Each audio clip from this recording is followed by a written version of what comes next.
Hey y'all, and happy Friday. Um, Hold on real quick. I gotta get something real quick off my phone. 1 second, y'all.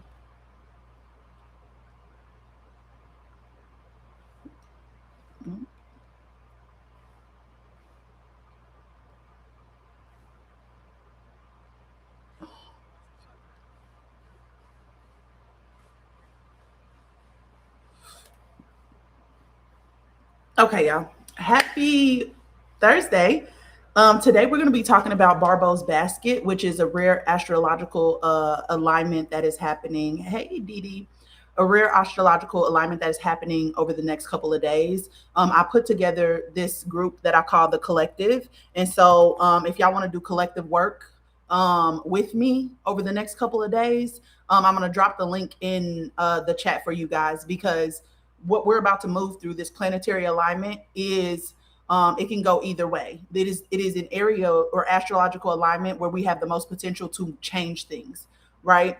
And because Barbault's basket is it's about Chiron and Taurus is like where we're leaking energy. We're leaking energy when it comes to money. These elites will be doing rituals and things to try to move us into Mars energy, which is war, to keep us where we are. But this is an opportunity where we can come together and we can do something about restoring the sacred energy exchange, right? And so what I want to talk about today is what Barbault's basket is, the opportunity that we have. Spirit kind of showed me the days in cycles. So it starts tomorrow. Like the work that we need to do starts tomorrow. This is the point, the threshold we're moving through. And then this is what you need to do in the next 2 days. Okay. So 1, 2, 3, everything happens in threes. So you remember when I talked about conceptual knowing, applied knowing, embodied knowing, right? Barbault's basket, this is the point where we can get the golden age that we actually want, but we got to fucking do something about it. Right. And so I put together a group called the Collective. I'm going to drop the link in the chats for both of y'all. If y'all want to join, go ahead and join. It starts tomorrow with self-love. And then Saturday is about protection. Sunday, which is the actual day, is going to be about us visualizing and us coming together to figure out what life we actually want to live as a collective, like what we need. You don't have to do anything besides bring yourself. Okay. And what I mean by that is those of y'all who are angry and feel slighted and feel like you've been victimized and like you've given a lot to other people and you haven't got anything in return, that's okay. Come in and use that energy. I'm going to have y'all doing protection. Okay. Protection of the sacred energy exchange. Those of y'all who have overgiven over and over again, poured into other people endlessly, and you're still in that place of pouring into other people, that's okay. We're going to have y'all offerings.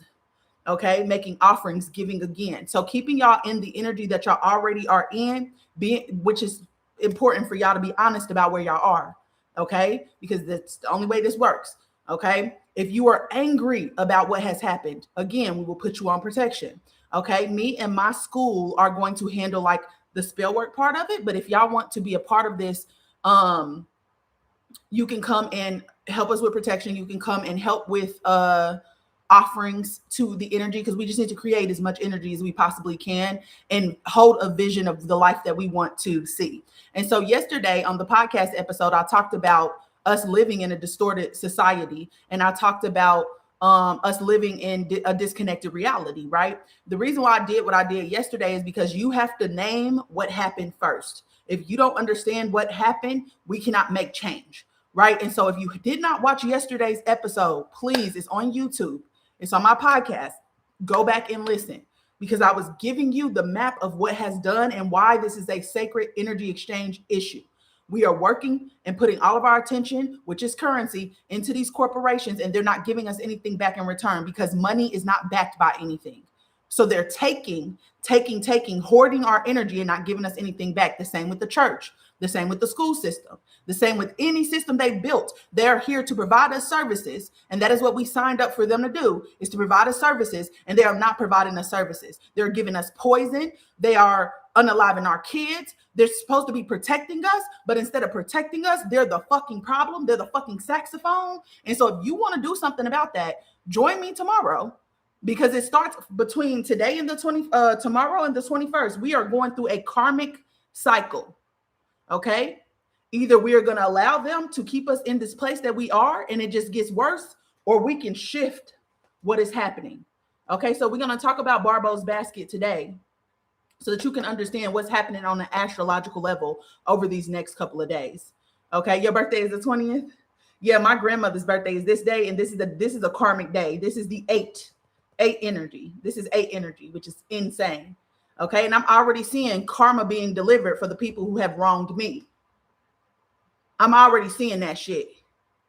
Baby girls is the 19th. Period. And so if you want to be part of the change, let's do something about it. You know, so I'm gonna drop the link in YouTube for the Telegram. I'm gonna drop it as well here in the comments. Give me 1 second. Let me just, figure out how to work my phone. And if y'all want to join. And then Jayla, I'm going to send this to you. Because sometimes they don't be allowing me to post stuff or like keep posting stuff. And so I'm gonna send this to you in a private chat. If you can just help me with posting it if people are asking while I'm giving the lecture, I would really enjoy that. So I'll just put that in our group together, love. I know a birthday on the 19th too. Yeah. And so we are moving through a planetary alignment. And it's important that we understand what's going on, because the message that I got today was heavy, because I went to the gym, and y'all know when I go to the gym, baby, when I go to the gym, I come out a new bitch. I don't be knowing what's going on, but I'm just like a whole nother person. And so what they were telling me is that what they have told us about Saturn, right? We started talking about Saturn yesterday, and we were talking about how basically I have this theory that Saturn is actually the divine feminine energy because it's the darkest and the coldest planet. And so anciently they used to believe that Saturn was the black sun, whereas the regular sun is the fire side of it. And so this would be like water. The black sun would be water. The fire sun, the sun that we see all the time, would be fire. And then we are the nucleus, meaning like we are the place where those two energies meet. And so when we are in summer and spring, we are closer to the sun. When we are in winter and autumn, we are closer to Saturn, right? And so what they were telling me today when I was driving home is that everything we've been told about Saturn, a lot of things of what we've been told about Saturn, which is the planet of restrictions and limitations, right? The way that they're giving us the information is causing us to disconnect from the divine feminine energy. Because yesterday I talked about how a lot of times they're engaging in reverse psychology, right? And so they tell you that Saturn is the planet of restrictions and limitations, when Saturn is actually the planet of flow. Okay, because if you have self-imposed limitations, you cannot flow. If there are limitations by society, you cannot flow. And so Saturn is the planet of flow. It is not the planet of restrictions and limitations, but the restrictions and limitations have to be dealt with in order for you to flow, right? Saturn is the divine feminine energy. That is what I believe is happening, right? And so they said Saturn is flow, not restrictions and limitations. They are using reverse psychology. If you think Saturn is placing the restrictions and limitations on you, you will associate Saturn with something bad. You will hate Saturn. Anytime we're in Saturn energy, you won't like it, which means that subconsciously you will not like Saturn, which is the divine feminine energy. That's another way for them to demonize the divine feminine energy, right? And so you'll end up hating the feminine. Cancer and Capricorn feel responsible for everyone because they require flow. One thing that I've watched over and over again, being around me, I have a Cancer in my 10th house, which means Cancer comes very natural to me. Cancer is a very nurturing sign. It's a very loving sign. But one thing about Cancer is it gets very violent. It will set a hard fucking boundary if it feels like you're doing an injustice to somebody else.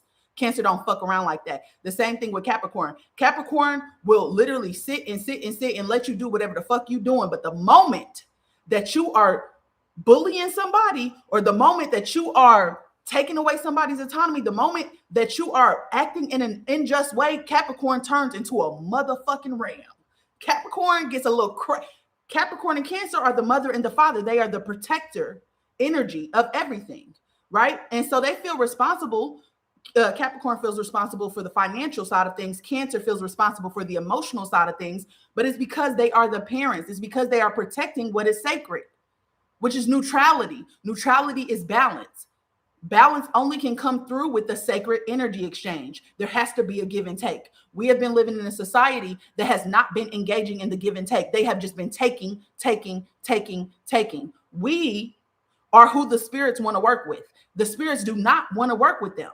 But because we have been told that the spirits are demonic, they are using the spirits against us, and the spirits have to get energy. They have to get energy in order for them to stay in this realm.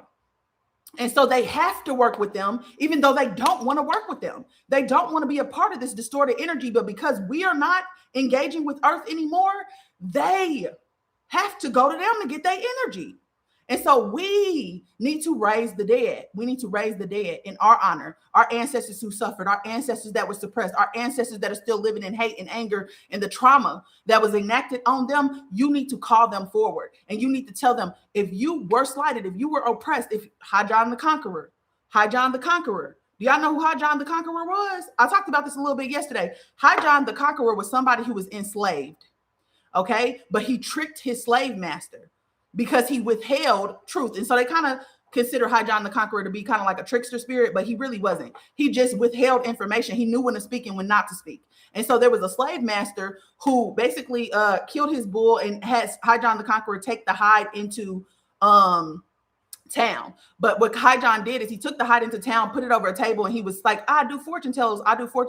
People came over to him, and basically they ended up, whatever he told the person, it came true. And so the person came back and paid him whatever the money was. And he was walking home, and he had to walk past the plantation. And the plantation owner was like, how did you get all this money? And he was like, oh, I took the cowhide to town like you told me to. And so the plantation owner thought, wait, you can get money off a cowhide? I didn't know that. But that's not what he did. He was fortune telling. He just took the cowhide and placed it over whatever he was fortune telling on, right? And so he said, if I can do that, I can get money. And High John the Conqueror said, well, if I can do it, you can do it. And what he did is he slaughtered his bull, his cash money, biggest bull that he had. He slaughtered it, and he took the cowhide into town, and he didn't get anything in return, because that's not how High John got the money. But he didn't tell him that because it was none of his motherfucking business, right? And so he slaughtered his main bull, his money maker, and took it into town because he thought he was going to get something in return. Turns out he didn't get that. And so he came back and he beat High John the Conqueror up, put him in a bag, and he was going to drop him into the river. But he forgot the stones and the rocks that he needed to keep High John underwater. And so he had to leave him there on the bank, go get the rocks, and come back. When he left him on the bank, High John was screaming, help me, help me, help me, help me. And another slave came by, opened the bag, and let High John out. And so High John put a bunch of rocks in the bag, retied the bag, and the slave owner came back, threw it in the water, and thought High John was dead. The next day, High John does the same thing. He gets a cowhide. He takes it to town. Hey, I do fortune tells. Somebody comes to him. He gives them the fortune. It comes true. He gets riches. Again, he has to walk past this plantation again. And the plantation owner sees him and says, how the fuck are you still alive? I threw you in the river yesterday. High John said, must be magic. And he said, do you think if I could do that thing, that I could be as abundant as you? And High John said, if I can do it, you could do it. And so he paid High John to put him in a bag, tie his ass up, and throw him in the river. And High John did, and the slave master died. And so when you're using the energy of High John the Conqueror, this is what they call him, you are using the energy of somebody who is a prince who fought against his oppressors. But he did it through trickery, and it got him success. It got him victory. It got him riches, right? And so he is somebody who fought against oppression, but he didn't do it through force. He did it through passive means. Okay. He did it through withholding all of the truth. He answered only what the question that he asked, right? He didn't go burn down a plantation. He didn't go in and kill him in his sleep. No, he literally just let his own mind play tricks on him. Reverse psychology, which is what they do. Okay. Through passive means. All right. So what they're saying is that if they could get us to think that Saturn places restrictions and limitations on us, they can get us to hate the divine feminine, because Saturn is the energy of flow. The only reason why you have restrictions and limitations is because in order for you to get to your abundance, okay, which is what the divine feminine energy gives you, your magnetism, right? You have to remove the self-imposed limitations, the restrictions you're placing on yourself, but also the self-imposed limitations that are placed by society. And so Saturn is actually flow. It is not restriction and limitation, but restriction and limitations are the way through Saturn. But they told you that Saturn was the restrictions and limitations because you would hate Saturn, therefore hating the divine feminine energy, which is again demonizing the divine feminine energy. All right. And so the thing about this is what we're going to be doing, Barbault's basket, which we're going to be talking about, the rare astrological placement that's happening over the next couple of days. What we're going to be talking about is venerating your ancestors, okay? Because what I keep being told is they are using the dead or spirits, the spiritual world, which is the dead, against us. And our ancestors do not want to work for them. Our ancestors want to work for us, but because we have not been engaging with them, because we have not been paying reverence to them, because we have not been acknowledging them, they have to stay. They have to get their energy some way because they're neutral energies. They're intermediary spirits. There is no good or bad. Good or bad only came about with Christianity in the 17th and 18th century. Good or bad was not a thing before the 17th or 18th century. Right? It's a way to control you, because if it's good or it's bad, that means only one truth can exist. And if they have everybody believing the same truth, then that means they can control the people, right? We are not supposed to be living in a society. Actually, let me tell you what Spirit told me about a society versus reality yesterday, because that shit blew my mind. I said, hold up a motherfucking minute. They said, what if society, I asked this question, what if society is just a distorted reality? And so I looked up the definition of society. Society is a group of people who share the same truth, right? Whereas a reality, which is what you should be living in, is your individual truth. You operating out of your individual truths. You're supposed to be living in reality, not a society, because a society is a group of people who think alike, a group of people who want the same thing, a group of people who believe in the same thing. Same with religion, same with all of the things that they have created are systems that operate out of one truth so that they can control you. You need your own truths, right? And so what Spirit was saying is we need to raise the dead. Since we are not giving them energy and working with them how we used to, they are focused. They are forced to get energy from the opposition because they don't want to work for them. And so because they're using their energy to rob people of the sacred exchange, causing us to stay in the death cycle over and over again, the spirits want to help us restore balance, right? We deserve to receive. And what they're doing is they're pouring all of this into Spirit, and they in a sacred exchange with Spirit because they honor what's sacred when it comes to Spirit, but then they take that energy and they cause destruction for everybody who's actually living, right? And we deserve to live in an environment where we are safe. We deserve to live in an environment where we're receiving something back in exchange, and they have not been doing that. They have been extracting all the resources in the physical, and then they go and they ask Saturn, which is the divine feminine energy, the goddess energy, which is, we are made in her image. We are made, and they take our energy, our source, and use it against us. The goddess don't want that to happen anymore. They do not want that to happen anymore. And so they told me I had to get on here. I had to talk about Barbault's basket. I have to talk about what really I have to make this collective group so that we can do the work together. If y'all are interested, whatever. Okay. It does not matter where you are on your journey. If you are a person who feel like you are victimized and you are hurting and you feel like you have been everything to everybody, nobody's been nothing back to you, it's okay. Sit in that energy, because I'm gonna help you to take that pain and turn it to power. Okay, that pain needs to be turned into power. That is how you alchemize it. And so what I'm gonna do is, in the group, if y'all join a little collective group, I will put a playlist in there, which is a protection playlist. If you are angry, listen to that protection playlist, but you need to listen to it with the intent that you want to protect the sacred energy exchange. Everything has to be about protecting the sacred energy exchange, because we're moving through a portal where we can change everything. And the spirits want to work for us, not them. And so every single morning, I want y'all to pour water out for your ancestors. Speak their names out loud. A big thing of water too. I have like the measuring cups that are 4 cups. I will pour out all that water for them, and I will call out their names, everyone that I can remember. Or I'll just say seen and unseen, known and unknown, who felt oppressed and felt like they deserved reciprocity, but they never received it. Specifically the women in your family as well, and so pour water out for them in the morning. what we're going to do on this first day, which is tomorrow, Venus Day, is self-care. Because when we start with one energy is always about the self. And so this, from the 17th to the 19th, is about the self. What I will be doing on the 17th day is to pour into yourself. So wash your hair, do an everything shower. Okay, wash your hair, do an everything shower, clean your home. Okay, because this day, which is ruled by Saturn, we are going to do protection. You can't do protection if you don't clean up the home. But when you clean up your home, you can't just throw shit away. You need to donate it. Go give it to Goodwill. Okay, because that's sacred energy exchange. Everything you're going to do over these next couple of days has to honor the sacred energy exchange, which also means you need to learn how to say no. You need to spend these first 3 days resting. Do the bare minimum that you can do. Okay, and then you need to rest because your ancestors didn't get a chance to rest. Okay, you can pay them by resting because that's the sacred energy exchange to your ancestors. Dedicate that rest to your ancestors who couldn't rest. Okay. But this 17th day, which is tomorrow, it is a very karmic day. The link isn't linking. I see a whole bunch of people joining it, so I don't know. Do you have the wrong link?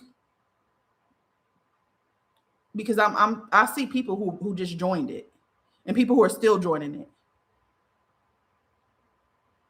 So I would check your restrictions on Telegram. Okay. But this first day is about the self. Okay. It is about self-love. It is about pouring into yourself. It is about loving yourself. Okay.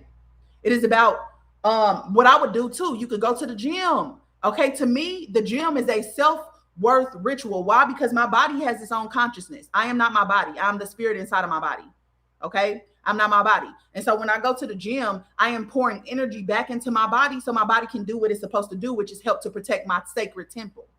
Okay, and so I have a relationship with my body that it helps me to protect all of my sacred temples. And so that's what I do for work here. This is a sacred temple. It is protected. My body, my home, right? I also talk to the spirit of my home. The spirit of my home don't motherfucking play. You ain't getting in this bitch. If I'm in my home, I'm safe. Okay, you need to work on that part between the 17th and the 18th. The 18th is the day of protection. Okay, and so you need to do all of your cleaning this day. All of your pouring into you, rest when you need to, because even with you moving your body, you are compressing your muscles. The fascia or the connective tissue network is where we store trauma. Okay. When you are warming your muscles up, you are releasing that trauma. And so you're collapsing timelines. You're integrating energy or releasing energy that your ancestors didn't get to release. And so if you crying, whatever, let yourself feel what you feel. Do not judge yourself at all. You need to show yourself that you love yourself and you worthy of protection, you worthy of receiving between these next couple of days. 18th Saturday, that's the day of protection. That's when you want to protect your home, you want to protect your body, you want to protect what is yours. Okay. 19th day is when we do the real work. That's when we start reimagining a new future, because we enter into this two energy. Because how the cycle works is 17 through 19 is one cycle. 18 through 20 is another cycle. 19 through 21 is another cycle. That's the three, the triplicity. Okay. 17 through 19, you have to be doing self-care. Okay. It is about the self. It is about you. Okay. The 18th through the 20th is about your connection with other things. And so your ancestors. Okay. Your connection with the things around you. So go sit in nature. Okay. Go commune with earth. Speak to earth. Tell earth what you need that you're not getting. Figure out what you need that you're not getting. So also you can do some shadow work here. Telegram, y'all. Also, you can do some shadow work here. Right? Because there are situations, whether it be from men, whether it be from whatever, there are situations where you did not get what you needed. Right? And so this is when we move into relationship with the world around us. And so your ancestors, earth, those things need to be venerated between these days. And then the last cycle is what we create with each other. So from the 19th to the 21st, we are visualizing the future that we actually fucking want. Okay. You have to see it. You have to feel it. You have to everything.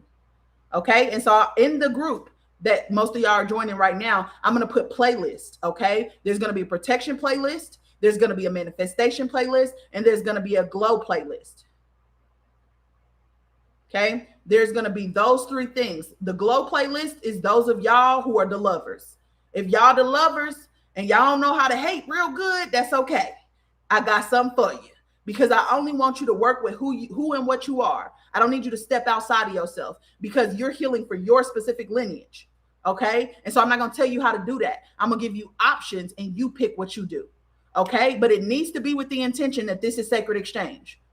Okay. We are restoring balance. It is a give and a take.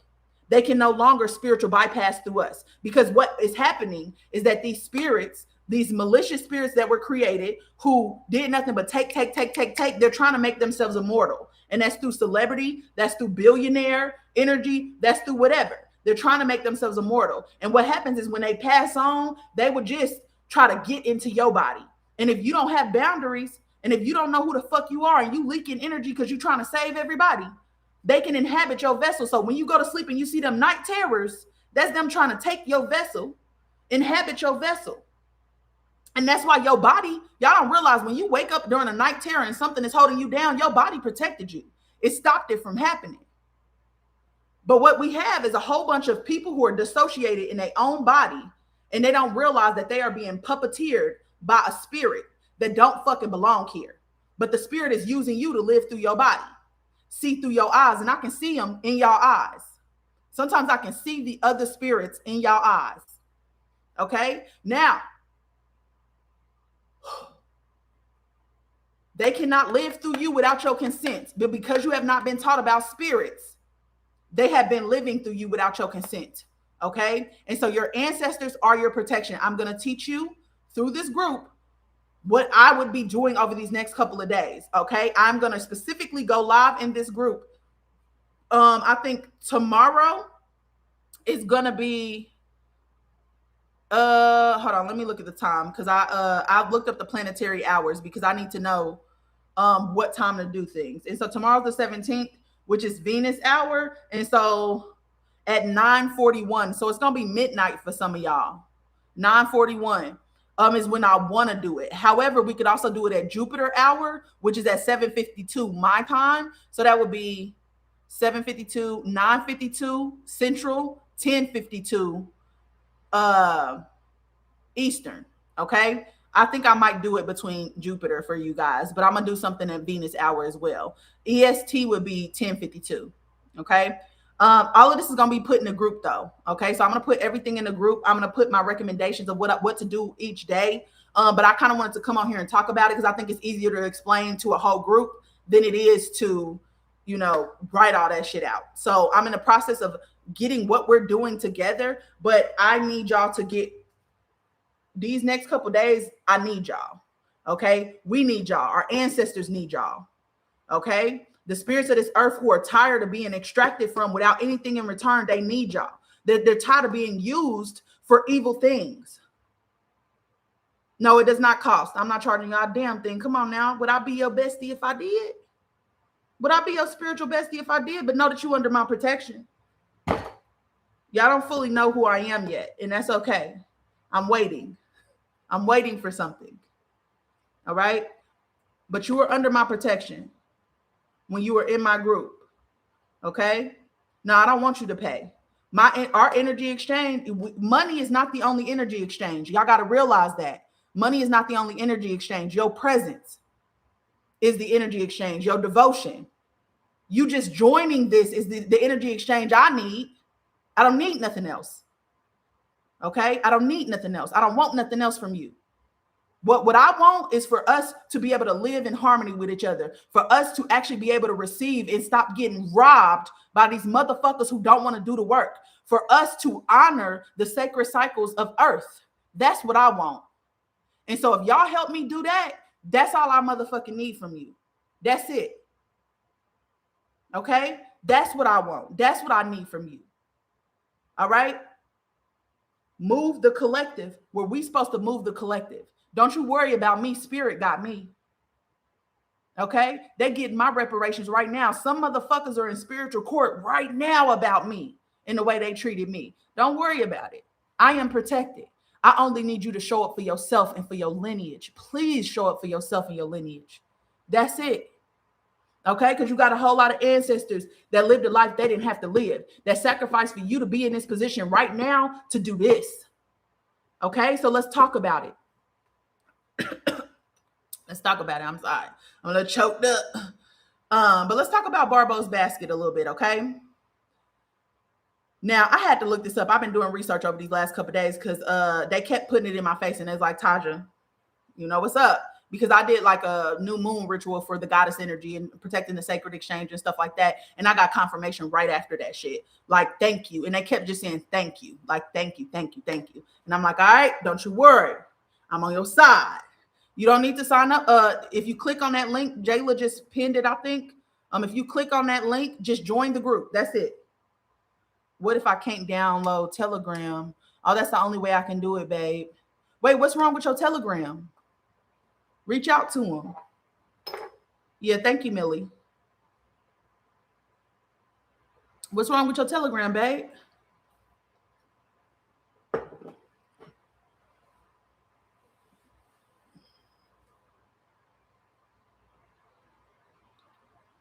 Okay, so let's talk about Barbault's basket because they keep putting it in my face. And they showed me something today. They gave me the answer I was looking for. The hole that's in the bottom of the basket is Chiron and Taurus. Taurus is about self-worth. Taurus is about sacred reciprocity. Taurus is about being in connection with nature. Taurus is the empress. Taurus is the most goddess of all the goddesses. Okay? Big Taurus energy. Yeah, girl. There's me. Okay? Venus is our higher self. Okay? Venus is our higher self. And so Chiron, childhood womb being in Taurus, you've tied your worth to money. You've tied your worth to what you have. You've tied your worth to that because this society told you that was the only way for you to be worth anything after they beat your people into submission until they thought that they wasn't worthy, and they gave them money and said, okay, if you want access, if you want status, if you want anything, if you want to be near me, if you want my attention, you have to give me your attention and not give you money back in return. But that money went back by shit. And so they robbed you. Not only did they enslave you once, they enslaved you twice. They enslaved you thrice. Okay? And our people who were oppressed could not fight back in the physical. They can fight back in spirit right now, though. And so you have to raise them up. You have to raise them up because the dead is not your fucking enemy. They are the spirits who were meant to teach us. They were meant to teach us. They were meant to guide us, but they have been demonized through Christianity because they needed to disconnect us from our spiritual inheritance, which is our goddess energy, which is the energy of sacred exchange. It's the give and the take. It's the give and the take. Okay? They are just taking, and they're not giving us anything back in return. And we wonder why, as a society, we wonder why we don't know how to fucking receive. And it's because these people have never given us anything back in return for our labor, for our work, for our energy, for building this whole motherfucking country. I'll be damned if I don't do something about that. And I will not stop. They can't stop me because I was what was sent. They cannot stop me. So you gotta fight. You gotta figure out what you're willing to suffer for. Okay? Because either way here, suffering is here. What are you willing to suffer for? What are you willing to transform for? Because they stole everything from you, and this is your rightful place. You deserve to be here. They need your body in order for them to come here. And that's why they keep disembodying you and fragmenting you through trauma so they can enter your vessel because you leaking fucking energy. Fuck that. I had that shit done. I went through spiritual warfare these last 3 fucking years. They tried to take me the fuck off this bitch. Like literally put death on me. They think I don't know. It's okay. Literally wish death on me. But instead of walking away from it, I went through it. And now they're shaking in their fucking boots. You should be. You should be. Because I'm the karma for the underdogs. All of us who felt like we were unseen. We were rejected. We try to give people love and they ain't know how to fucking receive that shit. And so they hurt us over and over and over again. And they took everything we had and tricked us and lied to us. Now is the time to say no. I don't consent to that shit. because compassion without boundaries is self-betrayal. This is how you stand up for yourself. Okay, so let's talk about it. Barbault's basket is a rare astrological pattern formed by Jupiter, Uranus, Neptune, and Pluto. Now, when you look at Barbault's basket, it literally looks like a pyramid with a pentagram inside of it. So it looks like you're looking up through a pyramid and you can see a pentagram. You know that they love that pentagram. Okay, the pentagram represents the 5 elements. Okay, the 5 elements: fire, air, spirit, earth, water. Fire, air, spirit, earth, water. They've inverted that pentagram because they said mind over matter. And so they pushed it this way when it should be this way. So it should be a pyramid facing up, and they pushed us into the pyramid facing down. This is where we can walk back through the portal. Okay? All of this matters. Now, Jupiter, Uranus, Neptune, and Pluto are all in the 4th degree. Four is the energy of incarnation, which means that 4 is the first time that the self incarnates into matter, which means we can shift this. Okay, so Jupiter, Uranus, Neptune, and Pluto aligning in a geometric cradle shape. Geometry is how energy forms itself, with all 4 planets at the 4th degree in their respective signs. Okay, Leo, Gemini, Aries, and Aquarius. Okay, this is named after a French astrologer, Andre Barbault, and he made this prediction. This is one of the last predictions he made before he died, and every single prediction that he made came true. He's the one who predicted COVID, that COVID was coming. Okay, he predicted this as well. This is the last thing he did. Astrologers interpret this alignment as a significant turning point for collective transformation, marking the ending of a chaotic cycle and the beginning of a more constructive era. Now, what you got to understand about this is that if we're moving through a threshold, it is not guaranteed. It means that there's a potential of energy that is there, and whoever takes that potential of energy and directs it is whatever fucking direction we're moving. We need to be the ones who take that energy and we move us back into harmony, into balance, into paying reverence. And we give them the karma that they keep avoiding through putting that shit on us. Women, that's why they need you to be married to them. Because when they come home and have sex with you, that's the real marriage. You merge with them and you take on their karma. And now you got to transmute that shit. Fuck that. That's why they keep trying to enslave women. That's why they need you to make their babies. Because they're transferring the karma. We cannot allow them to do that anymore. Okay? And so whoever takes the energy and directs it, the spirits want to work for you with you. They don't want to work for them. They're tired of working for them because they are not their ancestors. These are energies that have infiltrated the living. And now they got you walking around as the living dead. You are a get out in your own motherfucking body. You are in the sunken place and they have hijacked your motherfucking body. Absolutely not. You got to understand you are the living library to this motherfucker. Nothing moves without you because you're the gatekeeper. They don't have a body if you're not living. And so what they do is they'll drain you of all of your essence. And when you pass away, they just take another body. And then they take another body. That's how they get their immortality. Their immortality is through the living, keeping the living entrapped so that they always have a vessel. Fuck that. I'm so fucking fed up with this shit. But let me tell you, here's the thing. That me being fed up is the exact energy I need to be in, because you can take that pain and turn it into power. I'm just going to have to show you how to direct your energy. Okay. What you focus on while you in that energy is important. Protecting the sacred energy exchange, getting reparations, actual reparations for your people who suffered at the hands of people who wanted to take and spiritual bypass and create hell on earth for us while they live in heaven. The people who wanted to hoard your attention. Take that energy and alchemize it into power. The key themes are associated with events, including innovation, spiritual growth, and a shift in global leadership and social structures. Okay?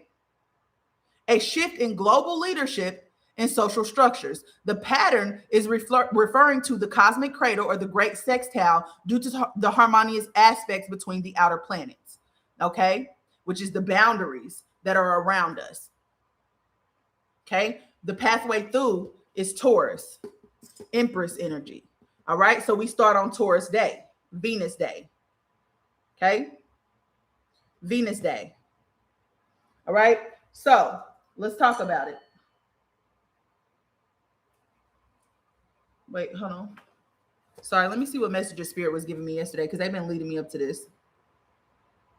Okay, so there are 3 things we need to live well. This is what we call the triplicity in life. The first thing is a relationship with yourself. That is what we're building between the 17th and the 19th, a relationship with yourself, right? The second thing you need is a relationship with everything around you, which is going to be your ancestors, nature, animals, plants, any of those things.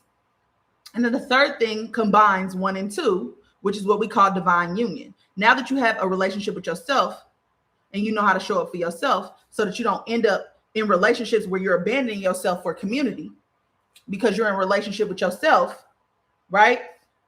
Now that we have those 2 things, a relationship with yourself and a relationship that is mutually reciprocal with yourself and with other people, what do we create together? That's what's happening over these next 5 days.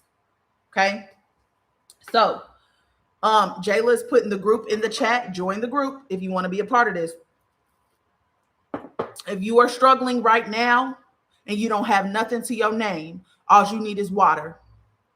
Okay. If you're struggling right now and you have nothing to your name, all you need is water. And it don't have to be water that come out the faucet. I would prefer you go to the ocean. Why? Because that's Earth's womb water. That's what we're protecting. Okay. And so if you get some ocean water, perfect. If you on your cycle right now, get a diva cup and collect your menses. We'll talk about it later. We'll talk about it later, friend. You don't understand that is the goddess energy. You are shedding the goddess energy, creation potential, because you only shed your menses when you didn't create a baby. It is full of life force energy and creative potential. Okay. You got to understand that. Stem cells. Stem cells are cells that have not decided what they're going to be yet, which means you can program them. And there's no essence greater than your flow, because your flow comes from goddess energy. Okay. So you are connecting the goddess outside of you, Earth's waters, the ocean, with the goddess inside of you, your womb energy. Okay. You also could use urine. Absolutely. Same thing. You can use your spit. Same thing. Okay. It's better if it's your menses because blood is rich. Okay. But you do what you do, babes. You do whatever feels the best for you. Okay. If you're going to collect it though, put it in the refrigerator, y'all. Please put it in the refrigerator. It's going to smell pungent if you don't. All of it, even your urine, all of that, refrigerated. Okay. So if you don't have nothing, you just need water. And I need you every single day to get up in the morning and pour water for your ancestors. Before you go to bed, pour water for your ancestors. Call their name out loud. Give them energy. Pay reverence to them. Because whether you know it or not, your ancestors suffered so that you can have this moment right here. We can heal the past in the present moment. We can heal our ancestors in the present moment. Some of our ancestors are still stuck in a loop of trauma and hatred. You just pour it into earth, and everything around you is earth, y'all. Everything, because we came in here with nothing. We go out this bitch with nothing, which means everything that we have was created with earth's energy. Okay. And so your ancestors, known and unknown, who felt oppressed and who did not get the reciprocity they deserved, and they want reparations. Those are the ancestors you need to be talking to. Okay. Don't place too many restrictions and limitations on it, because it's not your job to control what happens. It's only your job to give them the energy they need to do what they need to do in the spiritual realm, because we are in spiritual warfare, which means they are using the spirits against us, and the spirits work for us, with us. And they want to be connected with us because they love earth, and earth is being destroyed at the hands of these people because they're misusing and distorting the goddess energy, which is Saturn's energy. But they turned you against Saturn, and they told you that Saturn was the bad guy. Why? Because just how they in society, they tell you anything go wrong, it's the woman's fault. You should have picked different. You should have covered up. That's what they're doing with Saturn's energy. She is the divine feminine energy. Okay. And so we need to restore flow. She requires reciprocity, mutual respect, and reverence. They don't pay value or reverence to anything. We have to say no. With our whole being, we have to say no. And so, if you don't have nothing, you need water. That's all you need. Okay? If you got a little bit more, go to the grocery store. Okay? Get you a bag of oranges. Okay? Get you a bag of oranges. Get you some cinnamon sticks. Get you some honey. Get you a white candle. You can go to the dollar store. And the dollar store has a 2-pack of these for $1.25. This is a taper candle. These are great for burning candles for your ancestors. Okay, get you a couple taper candles. I would get one for your ancestors, and I would get one for elevated ancestors as well. I personally work with Oshun and Hecate. Okay, they told me it doesn't matter what they call them. They went by multiple different names, but Oshun is of the light, Hecate is the darkness, and so they are working with me through me together. Oshun is my Taurus energy. Hecate is my Scorpio energy. Okay. You do not have to. Let me explain something as well. Okay. Understand. It's okay. I'm gonna run this back, and this is gonna be on my YouTube, and it's gonna be on my podcast as well. Okay. 1:44 on the clock. Gosh damn it. I love it when spirit gives it back to me. All right. Here's the thing. You do not need an intermediary to work with Oshun or any of the African deities. Those are your elevated ancestors.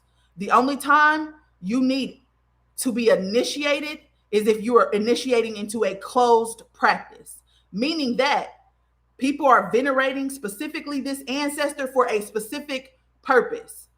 Okay? That does not mean that the only way you can connect with this ancestor is if you initiate into that closed practice. No, it's like a secret society that specifically talks about Oshun, opposed to someone who doesn't have any rules and they do it on their own terms. Remember, I said society. Remember what I said a society is? People who hold the same truth.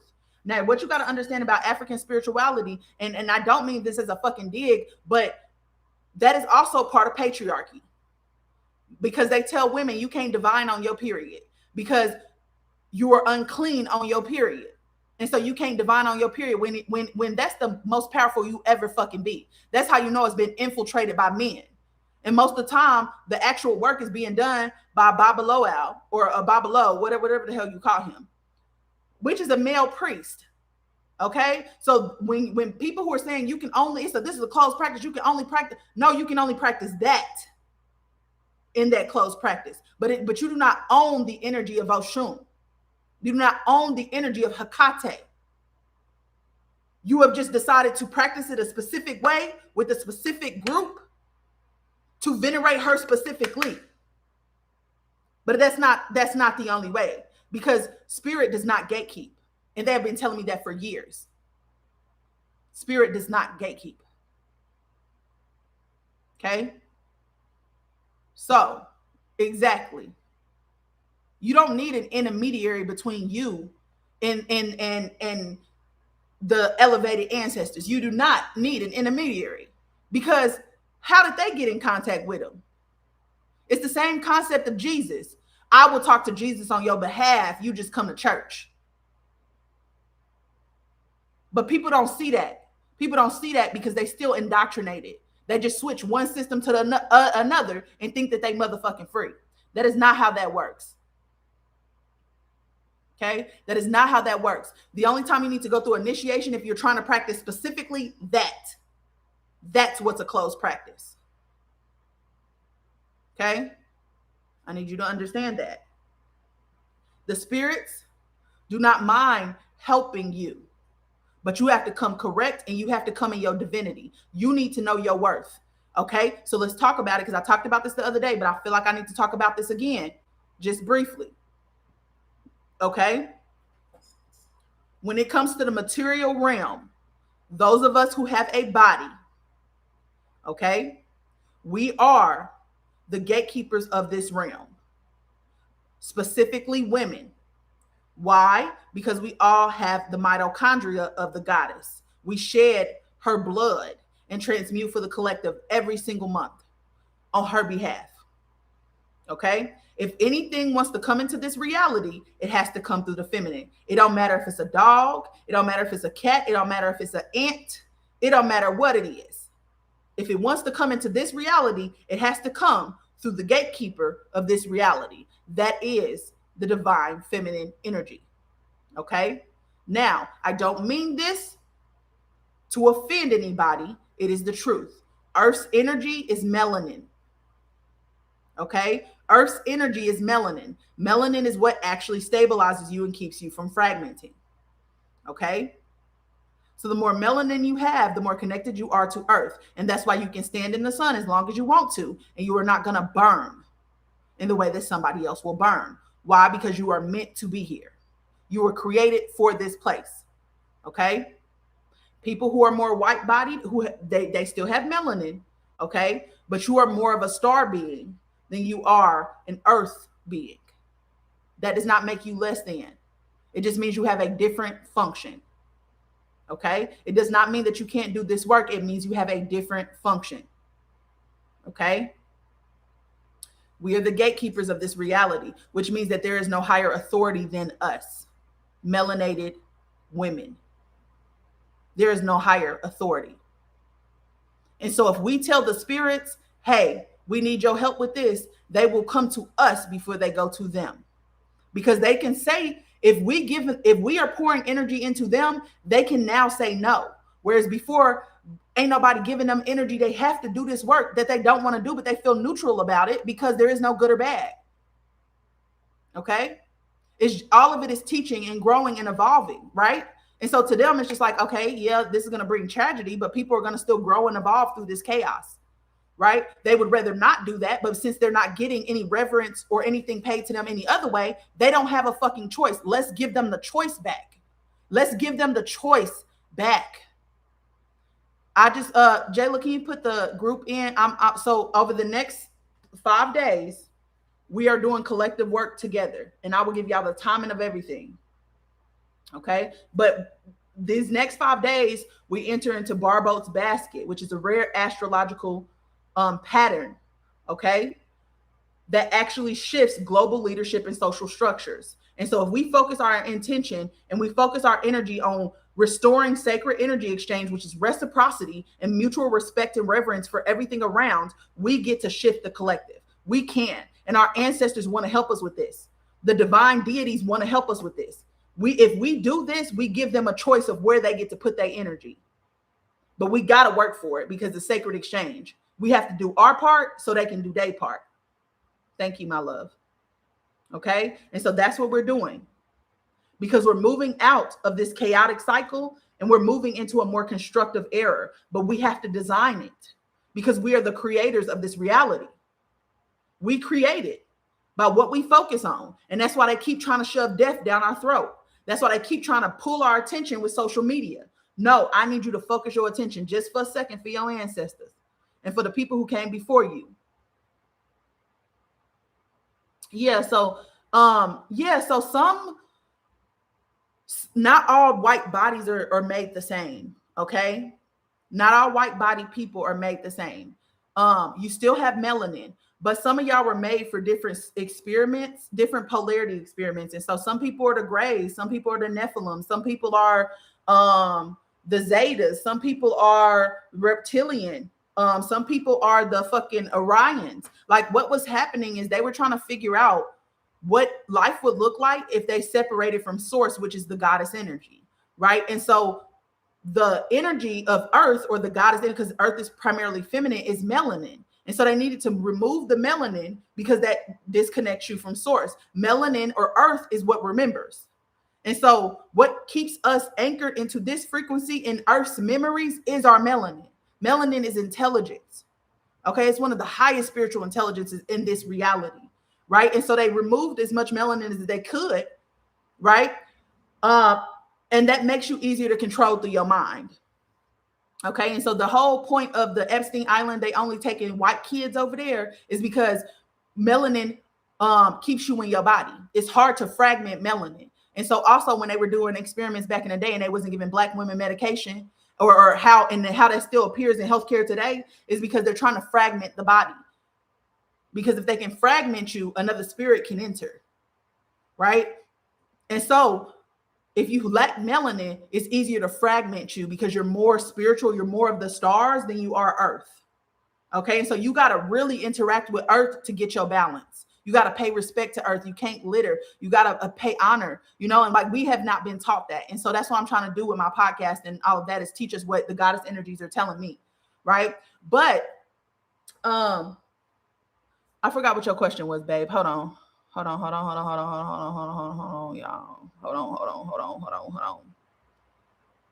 I'm white body, but I do not burn. Is there a spectrum of melanin related to connection? Yes. And so certain star races were doing different experiments, right? And so not some white body people who lack a little bit more melanin, some of y'all can actually pull in really, really high frequencies from above.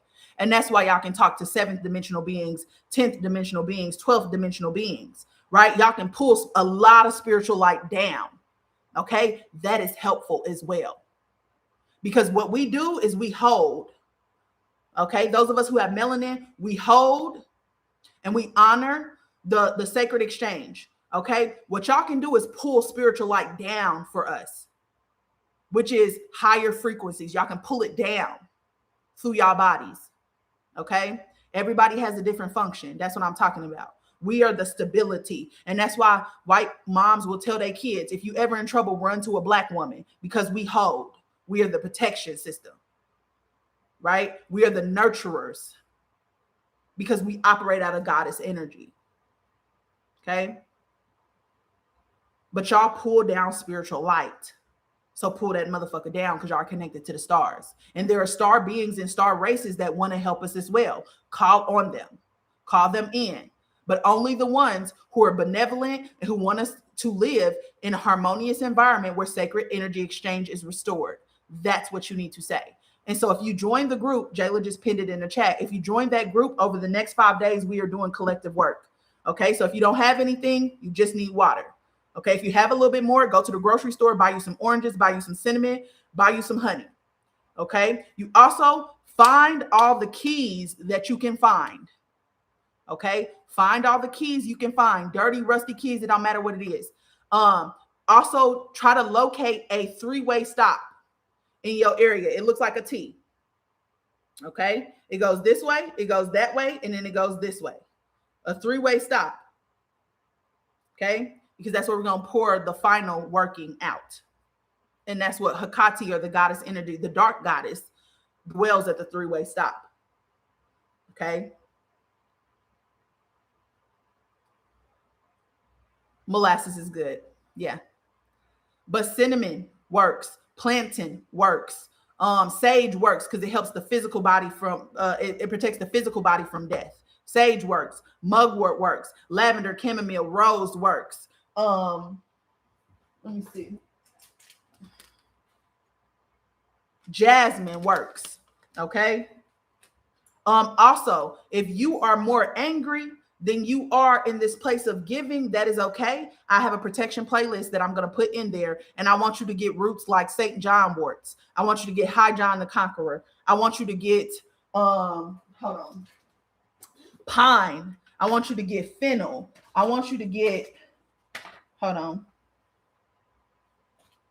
wormwood. Love me some wormwood. Hellborn.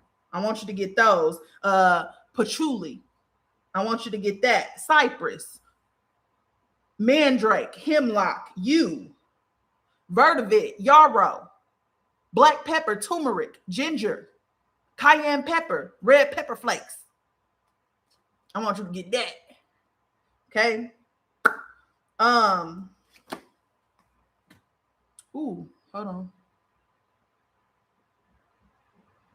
Thank you. Sorry, they clearing out my ears. Agrimony. Ooh, baby. You don't even understand my relationship with my girl, my girl, my girl. Okay, agrimony is a reversal. It reverses it back to them so that you are not transmuting their karma. You are giving back what they gave to you. But also, don't sleep on my girl either. Hold on. Oh, black walnut as well. It unhexes, it uncrosses, it unbinds, and we are under a spell. It unhexes, it uncrosses, it unbinds. Where my girl Rue? Don't sleep on her. Okay? But also, if we're talking about self-love and restoring that, if we're talking about balancing our energy out so that we don't feel scattered, if we're talking about you're dealing with depression or ADHD, it just means that you're ungrounded. Yeah, wormwood is a great one. Saffron. Okay? Saffron, don't sleep on saffron. This saffron is a healing frequency. The divine energy, saffron. Okay? This is what it looked like. And you only need a little bit. You put 3 of those strands into your water and you drink it every single day. Yeah. And I'm also going to give y'all something to expel the spirits that are in y'all body. It is an old time remedy. Okay. And I want y'all over these next 5 days, every single morning and before you go to bed, I want you to take a scoop of this. Okay. But you got to be in the group because I ain't telling y'all all this online because we can't talk here. Shh. Keep it quiet on the creek. We can't talk here. All right. But I'm going to give y'all a remedy to expel them spirits from your body too. Okay. Which means y'all probably going to purge a little bit. It's okay to be a little shitty as long as you get them motherfuckers up out of you. Okay. Because some of us don't realize that we have been infiltrated or possessed. All right. All right. So, for those of y'all who have overgiven and you're still in this place of compassion and it's really hard for you to say no, okay? I want you to clean your house and I want you to go donate your stuff. Whatever it is that you ain't looked at that shit in months, go donate, give it to the Goodwill. Okay, that is charity. That's an energy exchange. Okay, I want you to get some oranges, some cinnamon, some honey, and get some candles. Okay. You're going to help us with the anchoring into self-love energy because that's what you do naturally. Okay. Those of y'all who mad and angry, come see about me. Okay. Because I'm going to tell you how to anchor that up in there too. Okay. And I got playlists for all of y'all because those of y'all who love music, that ain't by coincidence. Music activates you. Sound activates you and sound is the feminine. Okay. It is easy for you to do this work if you have sound. Okay. Those people who are feeling more abundant, like life is actually treating you well. That's okay, baby. I got a playlist for you. And what I want you to do is sing and dance with your ancestors while we're doing this work. Okay. I want you to get up. I want you to dance. I want you to celebrate. And I got a specific playlist for you to do that. Okay. I got a specific playlist for you to do that because we need that celebration energy too. Okay. This is a celebration. Okay, we need to act like we already won this shit because our certainty and knowing that this harmony, we can have this is what changes everything. Music saved my life too. Okay, and so I want you to work with what and who you are because there's no shame in how you feel. There's no shame in how you feel because what was done to you was an injustice. And so if you're angry about that shit, I'm going to help you to take that shit and turn that pain into power. Okay. If you still in the loving place because you ain't let that shit break you, don't worry, baby. I got something for you. It's okay to be irritated. It's okay to be irritated. You should. Irritation means you ain't been able to integrate, which means that trauma has been happening over and over again, and you ain't got a chance to rest and process that shit. You should be. If you feeling a little restless, it's because your ancestors did too. Let's get their lick back. Let's get their lick back so they can do what they actually want to do because them people are taking their energy and they using it for a specific thing. Me, I give the ancestors my energy and I tell them to do what you got to do with it. I don't want to control how you show up and what you decide to do with it. That ain't none of my motherfucking business. You know what my business is making sure that we get back in the place of sacred exchange. And so if you got to go get on their motherfucking ass about what they did to your people and what they did to this place because they greedy and they jealous and they envious and they got inadequacy issues and they trying to spiritual bypass through the people who actually deserve to be here and tell them that they unworthy. If that's where you at, be there. Be there, because that energy is going to be potent and that energy is going to be powerful. And I'm sure there's a lot of spirits that feel just how you feel that will rally around you and make sure that you get what you deserve. Sacred reciprocity, because that was always ours. But they've been robbing us of our spiritual inheritance. Okay? And so we're going to do something about it, because during Barbault's basket, we actually can. It's okay. Don't let them, you got to say no with your whole body. That's what we're doing over these next couple of days. Okay. I was able to get on Telegram. Yay, period. I see a lot of y'all joining because I still got Telegram up right now. So right now we got 40 people in the group, period. Shout out to the 40.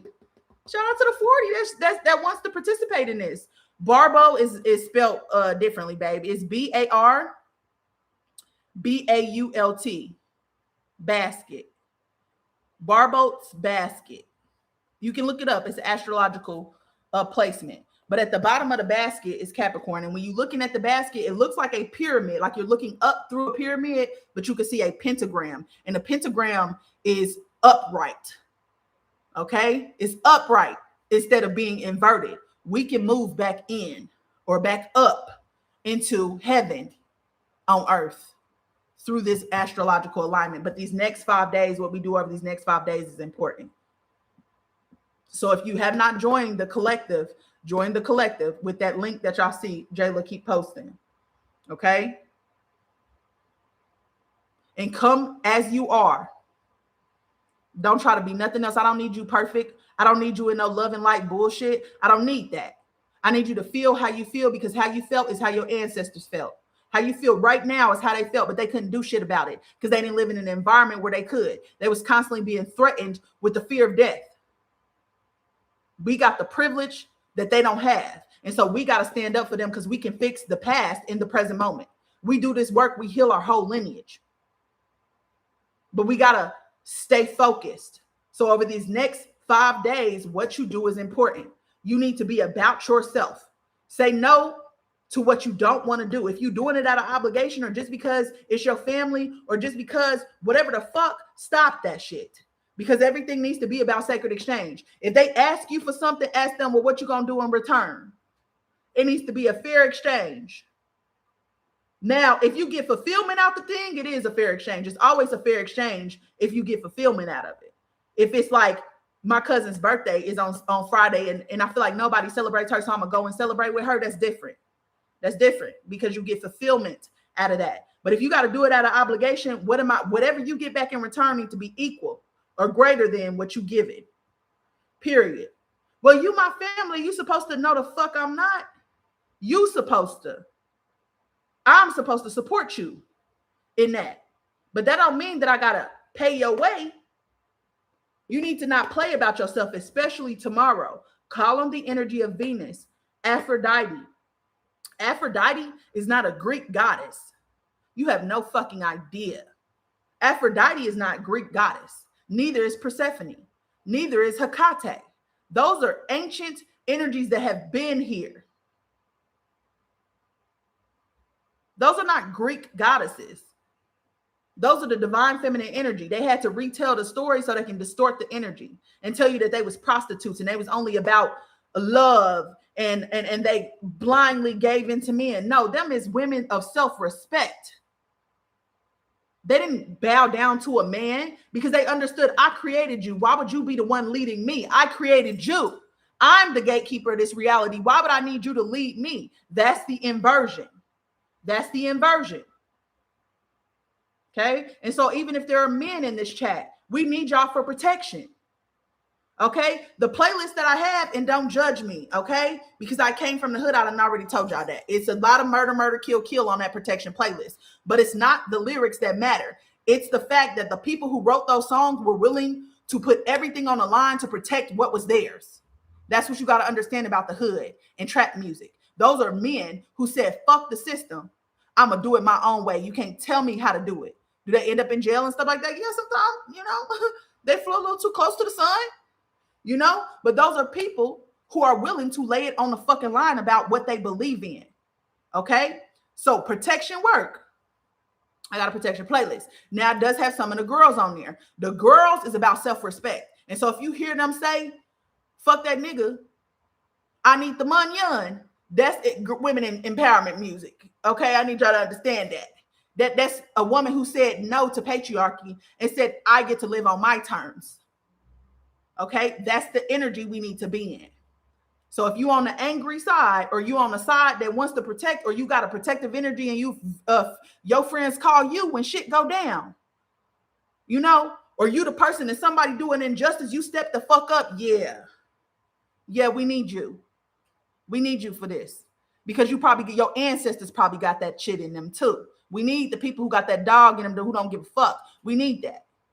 I happen to be on both sides of this spectrum, by the way. I am all love and light. But I'm also, bitch, play with your mama. And that's okay. I ain't trying to be something I'm not.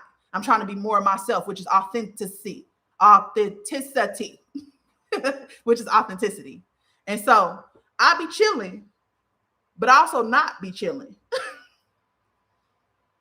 Especially when it comes to people experiencing injustices at the hands of greedy ass motherfuckers who think they can do whatever the fuck they want to do. You can't do whatever the fuck you want to do. Not on my watch. Not if we say no. We had to start saying no. Our compassion needs boundaries. That's how these motherfuckers got away with doing what they wanted to do, is because they came in and we was like, oh, they seem cool. Well, let us teach them the ways. And as soon as we taught them the ways, they turned their motherfucking back on us and stabbed us in the fucking back and enslaved our people. And we gave them the fucking key.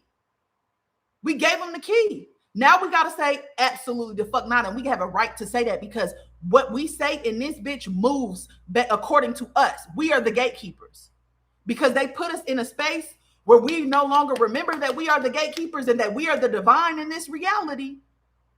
We have not been keeping the gate. We have to keep the gate. And that's what I want to do over these next couple of days.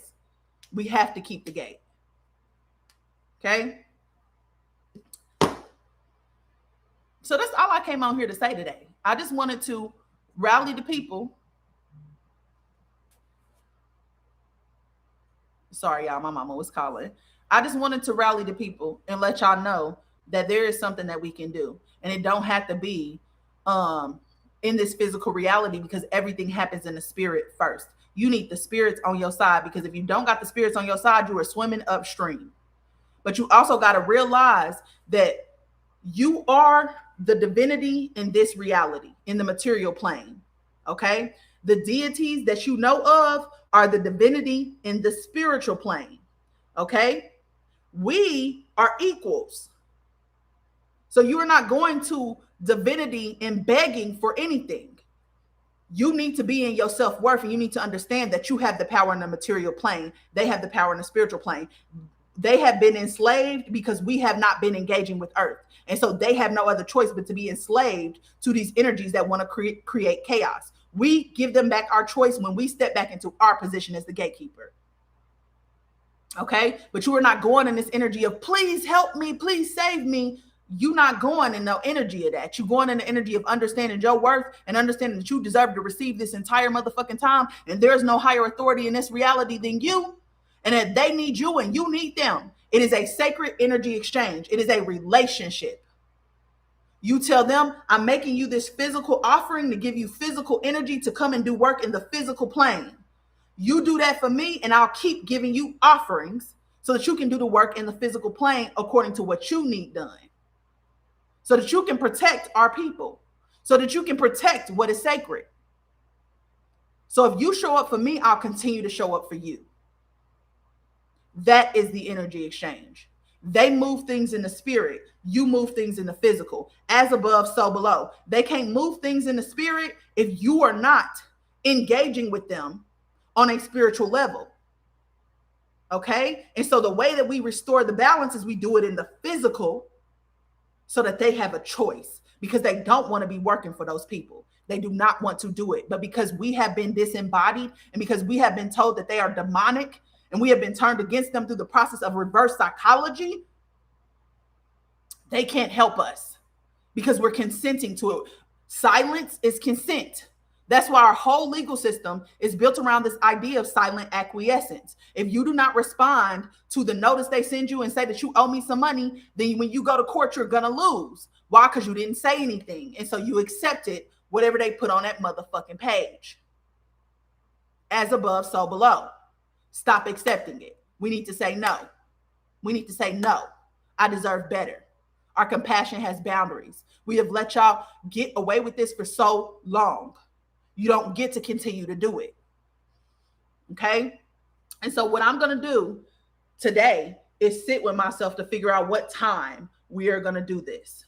Okay? I'm trying to be fair to the people who are on the east side of the world. I'm on the west side of the world. Okay? But I kind of needed to line up with the threshold on my side since I'm leading this. Okay? I am a threshold keeper. I walk us through thresholds. All right. And so that means that when the sun is down and it's still light outside, that's when my work is the most potent. Okay. So that's 6. Well, really it's 8 o'clock right now because it's always between 6 and 8. Okay. But for LA, 8 o'clock is usually when the sun is fully down. But there's another threshold at midnight. There's another threshold at 6 a.m. in the morning. Okay. 12 p.m. We just went through a 12 o'clock threshold literally just 20 minutes ago. Those are threshold points. It needs to line up with the threshold. Okay, because I'm a threshold keeper and I got spirits in the threshold that want to move us into a new space. Michigan is going to be Eastern. No. Yeah, Michigan is Eastern Standard Time, ain't it? And so what I'm doing is putting together the work that we're going to be doing over the next couple of days. Okay. Do not feel like if you don't have nothing that you cannot participate. Go to your bodies of water. If there is a spring, a creek, a river, go collect water. But when you collect water, you need to leave something. Spirits like whiskey. They like rum. They like Florida water. They like coins. And so you can get 7 pennies. You know, they like flowers. They like fruit. You can leave fruit. They love watermelon because it's water. Melon is 90% water. Yep, rainwater works as well, but rainwater comes from above. You know, and so rainwater is more like, for me, like spirit, like, well, no, it's the energy of transmutation. So yeah, rainwater is perfect because it is what happens when gas becomes water. And that spirit becomes matter. I love that. Okay. But you can leave them fruit. You can leave them. I left an offering for Oshun at the beach the other day, and I brought her watermelon, and I told her to give me a sign, and she left me a gray feather, which is divine, the sign of divine union. And then I came and did some work for her the other day. I went out on my porch, and there was a bee sitting on my porch, just sitting there, a bee, because you know, bee is siphoning Oshun's energy. That's why she's always in yellow, and that's why she is the beehive. It's Oshun she's working with, right? And so Oshun showed up to show me that she was here, and I saw her clearly in my head. It's okay if you can't get to a body of water. You can use the water that's coming out your sink. You just need to speak life over the water. Tell the water what to do, because water is a feedback mirror. Whatever energy you pour into it is the energy that it takes on, which is why we are able to be inhabited by spirits, because if they can lower our frequency enough, they can infiltrate our body, because water becomes its environment. Water becomes its environment. And so they always shoving death down your face. Just leave them on the side of the water, y'all. There is no wrong way to do this. Just put it on the side of the water. You know, when I left it on the ocean shore, and I let the water came up and grabbed it. You know, but you could leave it on the side of the water. Yeah, it is. We live in water vapor. Literally, water is the air. The air that you think is around you is water vapor. It's water in gas form. Yes, okay to use water from your home. You could also, when you wake up in the morning, your first morning's pee, the first one, put pee into a water bottle because it has the most life, it has the most stem cells in that first morning's pee.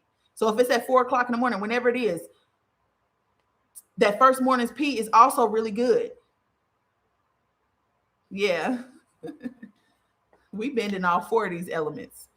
Okay. You can also, if you don't have nothing to give, as an offering, you can give your breath because your breath is the breath of life. So all you do is got to stand there and breathe out.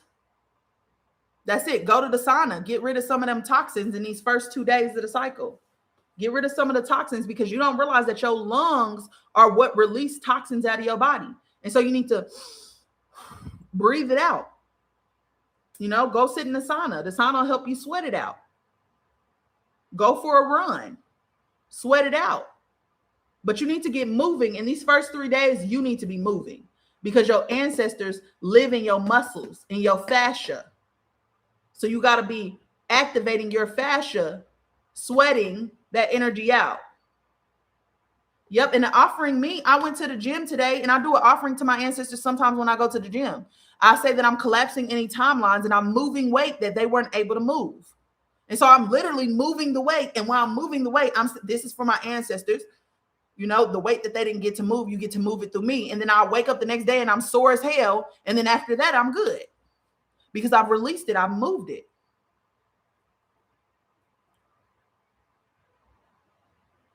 You're taking the offering to the water. Just set it beside the water, y'all. Don't overthink it. Set it beside the water. Set your intention. This is an offering to the water. I'm leaving this in return for taking some of your water. It's the sacred energy exchange. You're exchanging one form of energy for another. Okay. Fruit is the children of trees. It's literal life force energy. Fruit is the only food that we eat that still has light in it. No, don't apologize. What are you apologizing for? Don't apologize. You didn't do anything wrong. Okay. You didn't do anything wrong. Okay. Fruit is the children of the trees. Okay. And fruit was meant to be given to us. Spirits love fruit. They love fruit. Okay. And it's just energy. You giving them energy and you saying, hey, I'm going to take this because I want to help you. And you tell them what you want to do. Hey, I want to restore sacred energy exchange. They've been polluting your waters. They've been robbing your waters of its memory. They've been spiritual bypassing. They've been dumping they solvents and they solution and they toxins into your water. I'm going to leave you this offering. And in return, I'm going to take some of your water. But it's only because I'm attempting to help you so that we can enter back into the energy of sacred exchange because you deserve better just as much as I do. That is Earth's womb water. Okay, that's Earth's womb. All of the water, just how you have waters in your body, the lymph, the blood, the cerebral spinal fluid, so does Earth. And so go to fresh water. You know, if there's a fresh water source around you, go there. A lake is not a fresh water, that's man-made. Okay, but if you don't have fresh water around you, the water out the sink is fine. You just need to speak over it. Okay, the water is what holds our memories. And so the spells that we're going to do over the next couple of days are going to preserve the energy of the water and to give the water back its power. Because water is a feedback mirror. We got to tell water what to do because it helps us. No, because those are man-made. And honestly, I think, you probably could because a lot of these lakes, for some reason, I feel like Lake Michigan, I feel like that there's something underneath there. Meaning like it might be our people. So if you got one of them lakes that they flooded the town of Black people, them is oppressed spirits. Go leave them spirits offering. If you by Lake Lanier, go leave them spirits offering and tell them I am going to help to restore what was taken from you. And them spirits will help you because them spirits, a lot of them spirits are hate spirits, meaning like they stuck in the trauma of what happened. And so you go to some place like Lake Lanier, you leave them the offering, and then you just stand. Don't get in the water. Do not get in the water. Okay, stand by the shore. Let the water come to you and collect it in like a mason jar or something. But over these next couple of days, I'm going to be making offerings for us to the spirits. I'm going to be doing the work on my side. Okay. If you work with me, you are under my protection. Okay. You are under my protection. But I just wanted to get on here and talk about that today because there's a huge opportunity over these next 5 days. We got to work for it, though. We are going to have to do things. We're going to have to stay up a little bit later. That's okay. Give your time because your time is energy, which means your time is currency. Okay? You can do this work even if you don't have anything. And I'm going to make it easy for you. I'm going to tell you exactly what you need to do because really you only need your body. Your body produces everything you need. Okay? My goal is just to guide us through this. Okay?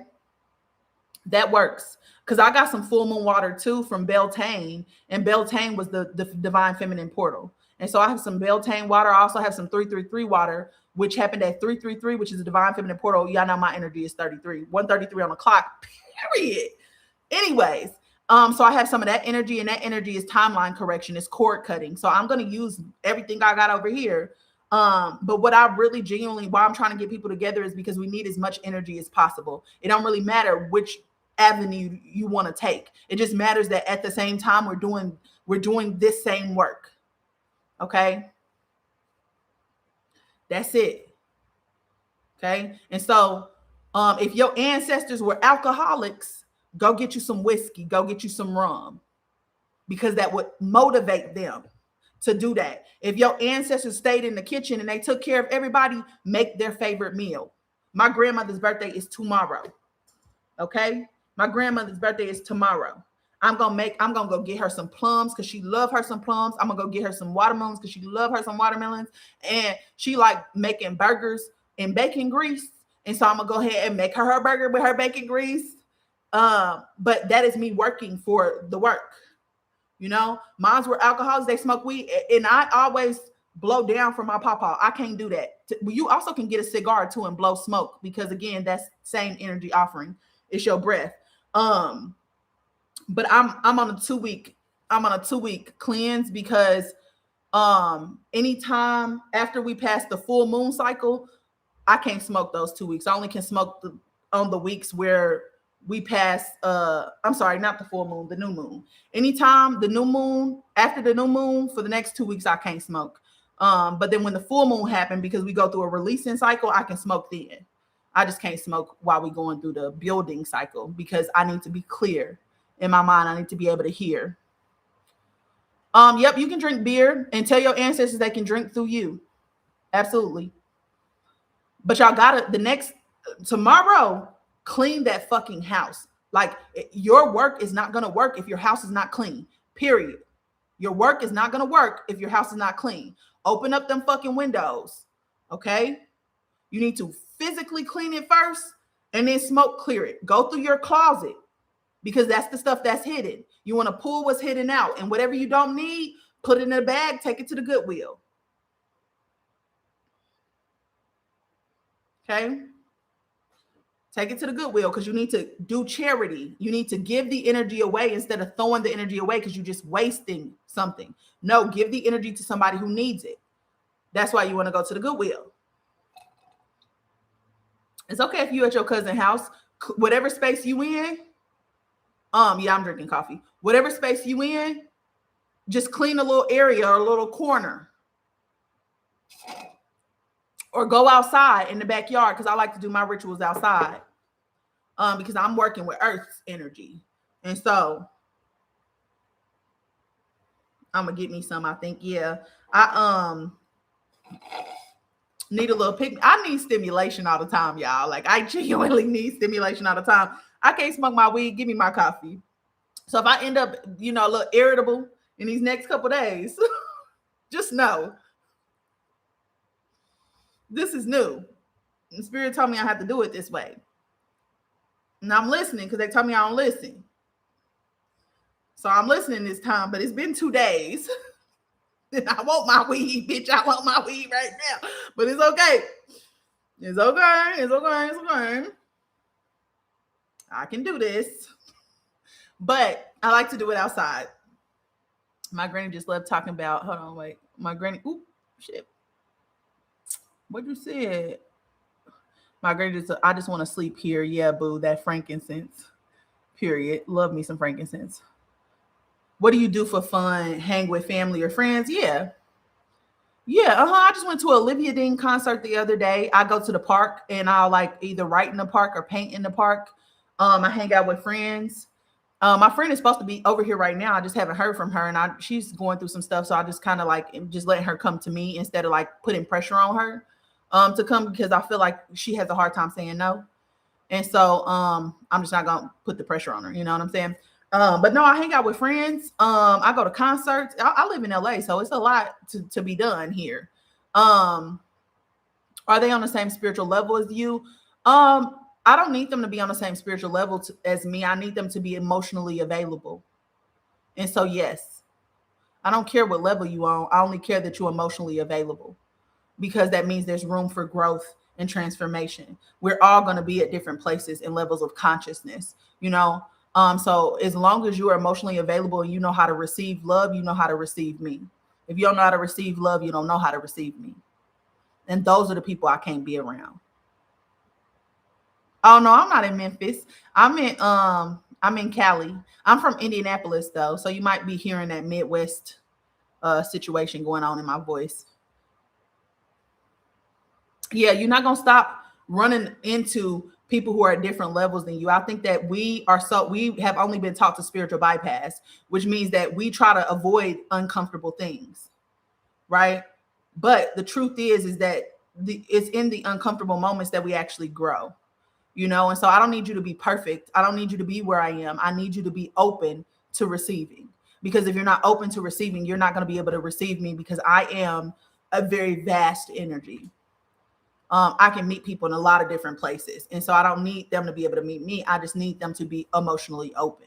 Because if you're emotionally unavailable, you're not going to be able to see me. I'm going to feel rejected. I'm going to feel unseen. I'm going to feel like you're constantly trying to avoid the hard part of life, because people who are emotionally unavailable are avoiding their own emotions. And so when you have emotions, they're going to avoid you because they're avoiding their own shit. You know, that's what I look for in relationships. Are you open to receiving? I attract a lot of people who act like me, though, or act like I did when I was younger. Either they are experiencing a lot of pain, and they don't know what to do with that. They're kind of drowning in it. They're kind of forgetting to come up for air, or they're over giving their energy and they don't know how to say no. And so when they come into community with somebody like me, just through them witnessing how I show up and how I interact with other people, they start to shift. Because when you are the dominant frequency, you create a vacuum behind you. And so I speak life into my friends. I speak life into everybody I come across. I was at the concert, Olivia Dean concert the other day, and I had a young girl sit next to me who had just went through a breakup. How do I know this? Because she said hi to me and we just started a conversation. And I think she said she was like 24 or something like that. She's in college, or 22, 24, like something like that. She's in college and she's trying to figure out who she is and all of these things. And we just sat there and talked. And I was telling her what I learned in life. And she's like, oh, I think that's a really great perspective on life. And I'm like, yeah, it is. You know, and you should have that perspective. If somebody is treating you like you're disposable, then get the fuck away from them, because you got to know that you're not. You know, so we had a whole conversation about life, and she asked me for my Instagram, and we exchanged Instagrams, and we just enjoyed the concert together. Like, me and the people I was surrounded with, we was up dancing, we was having a good time, we was scream singing the songs, we was record. Like, I didn't even know them, they didn't know me, and it didn't even have to be nothing more than that. The girl who was sitting next to me, I think her name was Sandy. She was a little drunk, but she was a hoot because she was drunk. I love me a little drunk friend. So she was drunk and she just was up and singing and just sweating it out. I love that for you, girl. And then the girl who was next to me, she just, like, me and Sandy were talking, and she's like, oh, I'm sorry to interrupt. And you could tell that um she was telling me she struggles to be in community with other people. And I'm like, oh, girl, you know, it's just you around the wrong people. Like, when you that young, you really don't know what you want and who you are, you know. And so you end up just being around people who you used to being around, and energy that you used to being around. And so me and her, we just sat there and talked. And she was I think she's a mathematician. She's in school for math. And I was like, oh, math is the language of the universe. And I was telling her there's not one way to do math. You can do math in multiple ways. And we were like talking about it. And so it just was like a random thing. But no, I go to a lot of places by myself, and I end up meeting people. Or like the friends, I feel like the friends I have now are just, we're like, a lot of them are either curious or just open, and so like my relationships are a lot easier and a lot better because I'm different. We oftentimes we think that other people need to be different in a relationship, and it's not. It's you. When you show up different, you can attract the right people. you know and no, they're not going to always be where you are, and that's okay. It don't mean that they less than. It just means that as long as you keep having the conversations and you keep telling people what you need and you keep showing up for yourself, they can witness you in that energy, and eventually they'll want to, especially if you're a good friend. Like, I think anybody who is my friend has benefited from being my friend. What if you used to just working with your higher self? That's okay.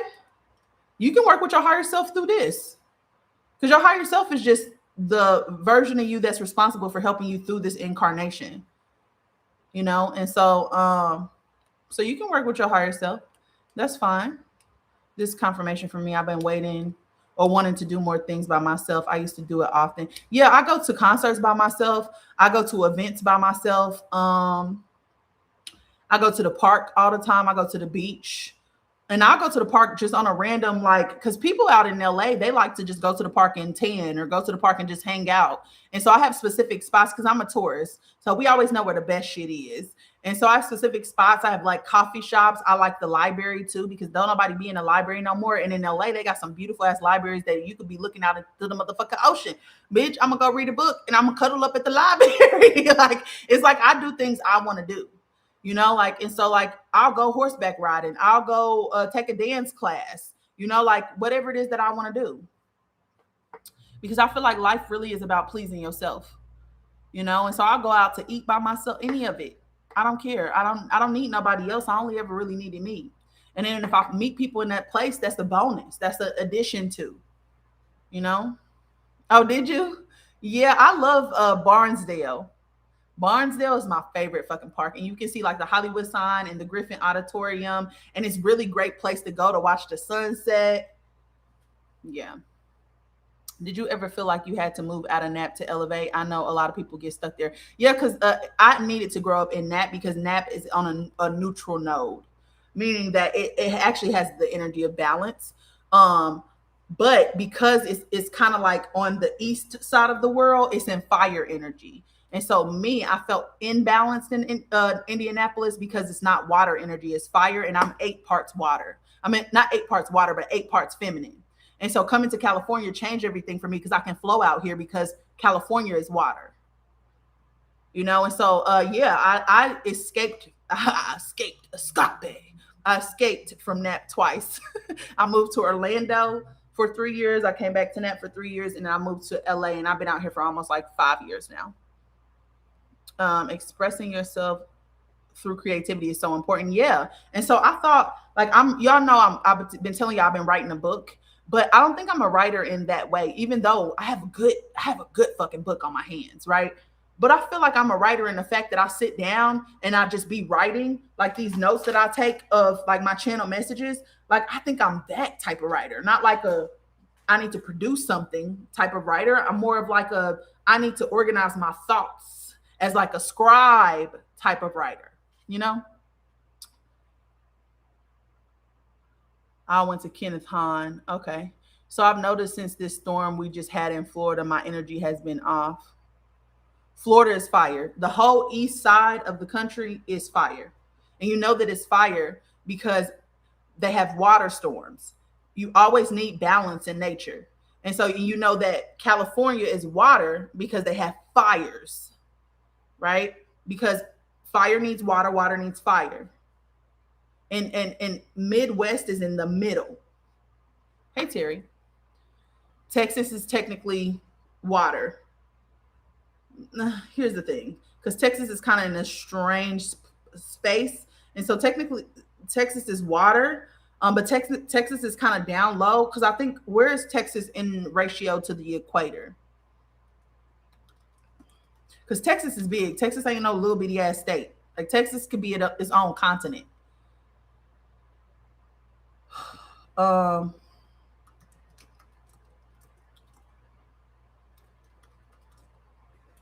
I think since Texas is kind of closer to the equator, Um, that motherfucker's hot.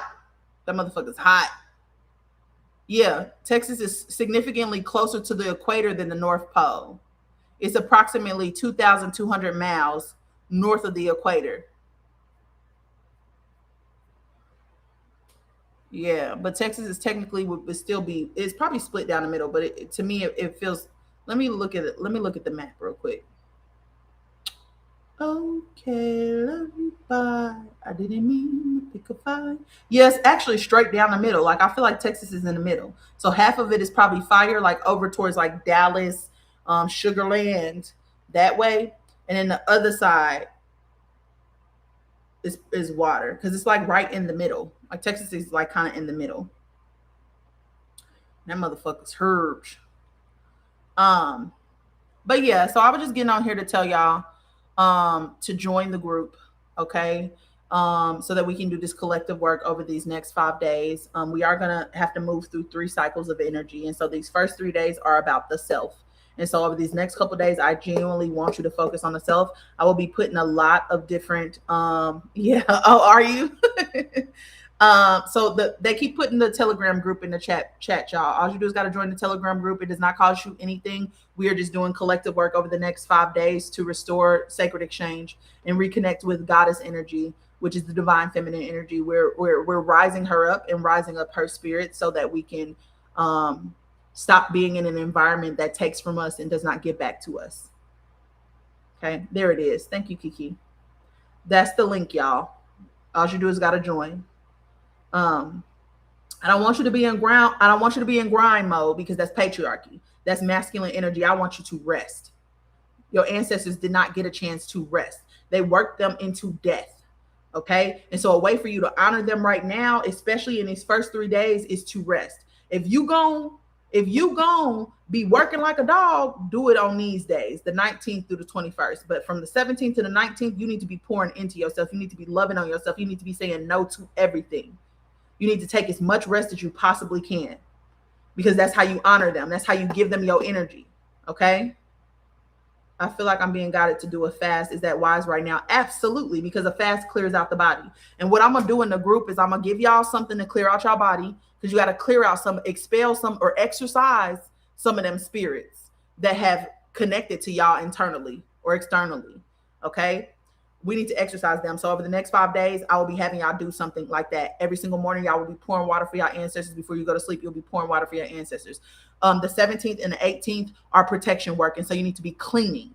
You need to be cleaning your home. You need to wash your hair because this is your crown. You need to clean your crown. You need to wash your feet. If you can get some black walnut, some wormwood, and some cloves and boil it in a pot and pour it into your water, and because that will unhex what has been done to your vessel, you can do that. But you also need to mop your floors from the back of your house to the front of your house. And you can also use that same concoction or use Florida water, use anil, which is indigo water, whatever it is. But you need to bless your floors and bless your house and move all that energy out because your house can also be hexed, crossed, and bound. Okay, talk to the spirit of your home. Tell the spirit of your home, this does not have to be hoodoo. This is a spiritual practice. It can be shamanism. It could be whatever. Okay. Can it fit underneath hoodoo? Yeah, because I'm an African American. Okay. But hoodoo is something that emerged after slavery and it combines indigenous practices and African spirituality. You can call it whatever you want to. Okay.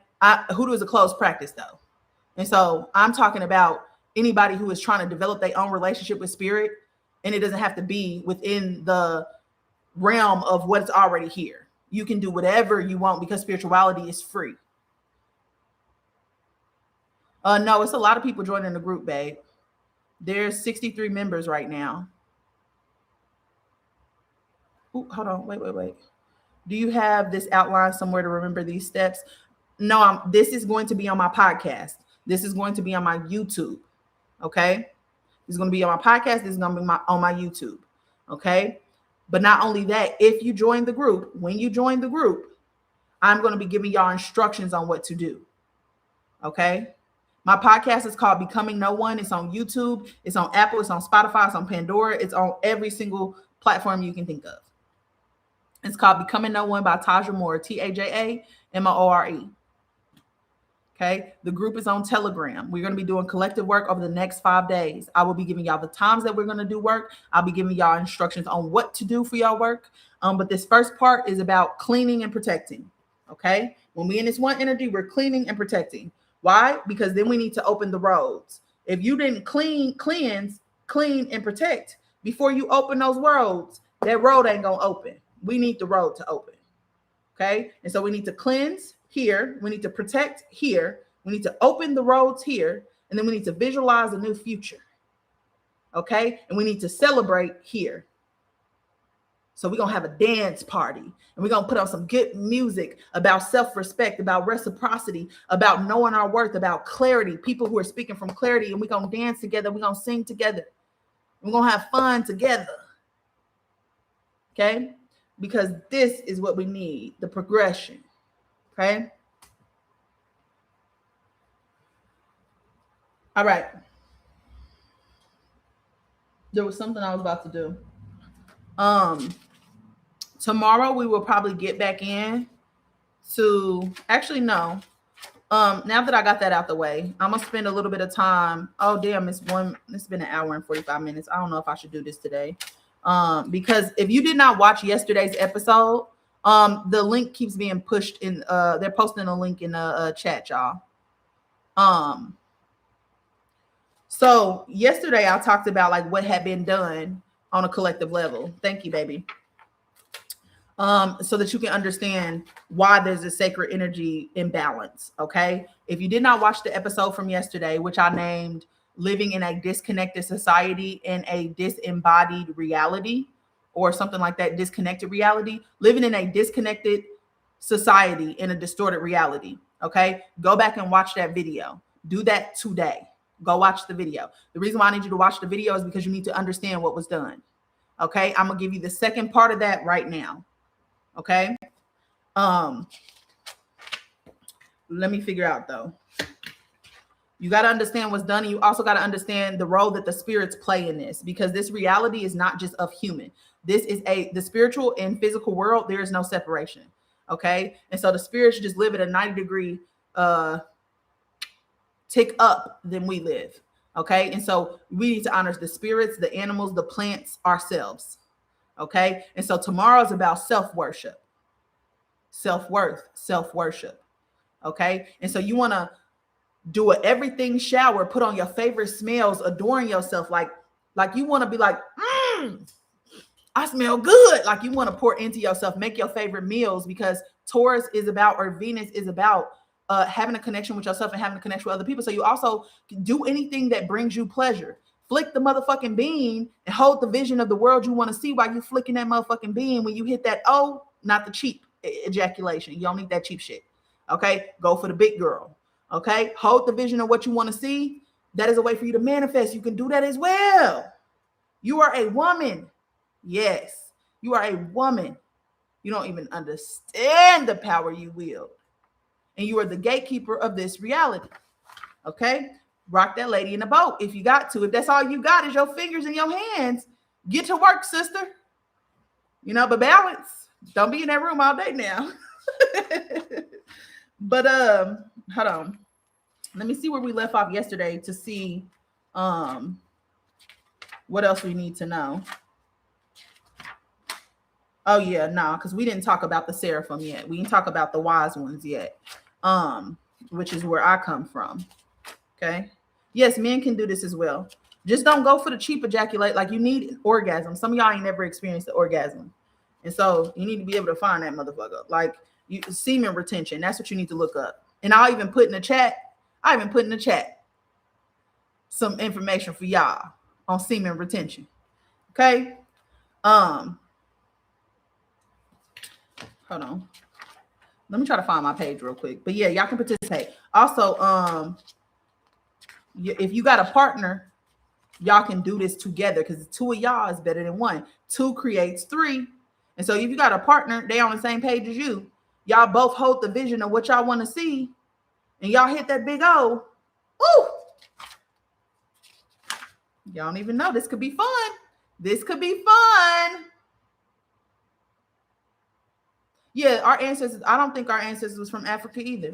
A lot of us were enslaved here, me being one of them. My ancestors are indigenous and we have our papers. We have our book. We have a book of roll. We have the book of roll. Rolls. We have ours. Okay? They can't tell me that I'm not from here. Because Spirit told me when I tried to move about this bitch, I said, you know what? Maybe I just need to move to a different country. My team told me to sit the fuck down. This is my shit. I said, oops, my bad, girl. I ain't know. Why I can't figure out where we stopped yesterday? Hold on, y'all. Because I think we talked about a lot of the good shit, but it's still something.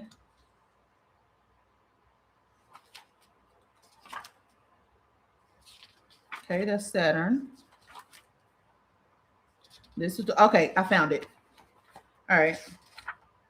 All right. So let's finish off what we was talking about. This is the book of what's the word? Wait, what you talking about? What you talking about, Coco?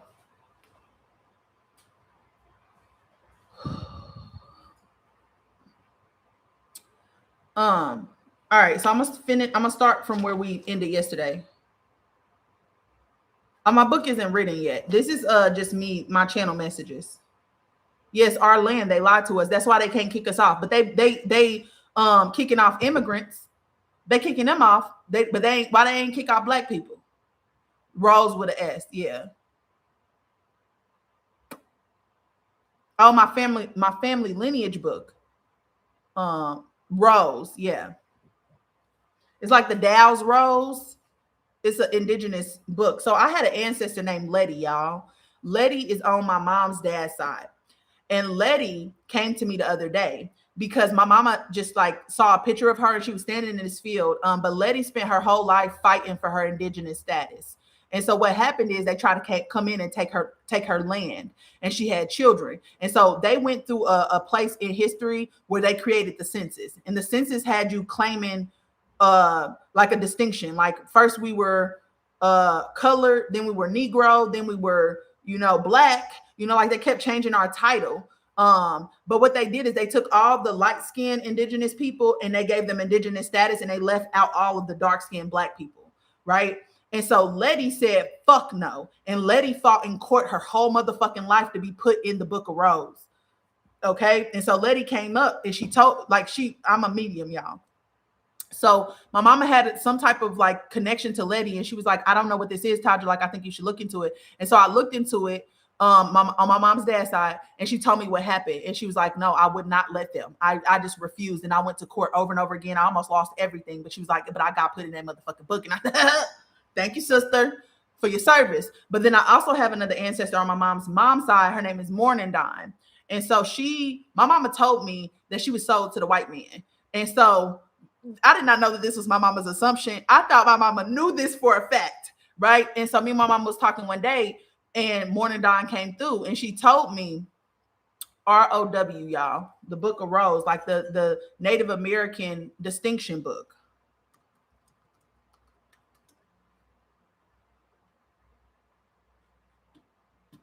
I think that's how it's spelled. But it's like a old book. Yeah, the Book of Rose. Hold on. Where am I spelling it wrong? Okay, love you, bye. I didn't mean. But it was like a book that would list the people in your lineage.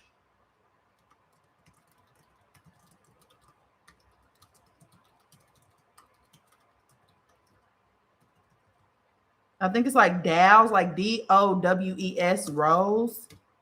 The Book of Dow's, the Book of Rose, because I think we got, Dow's Rose. And so it's DAWES and then ROLLS.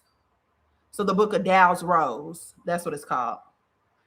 Or the Dow's Commission Final Rose. These are records that were created by the U.S. Dow's Commission between 1898 and 1914 to enumerate citizens of the Cherokee, Choctaw, Chickasaw, and Creek or Seminole nations for the purpose of allotting tribal lands. Thank you, baby. Dow's Rose. Yeah.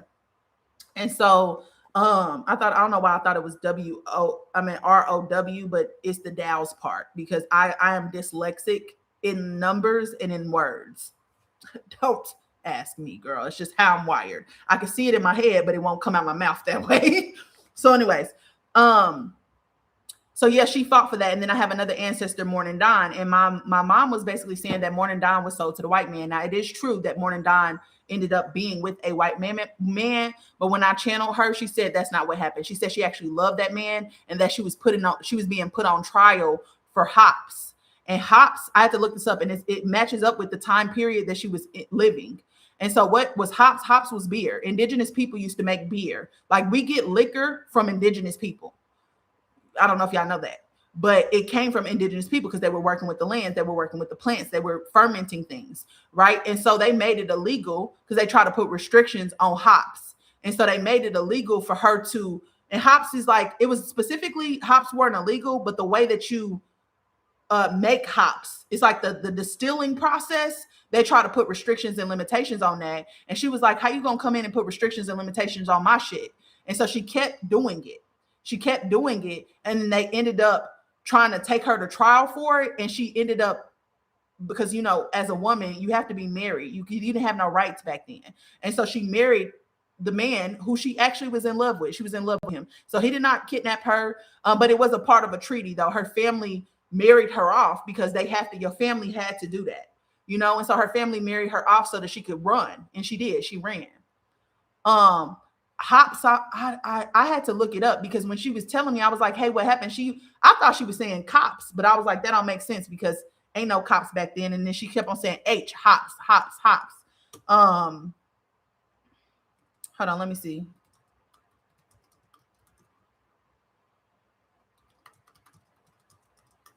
I think it is a herb.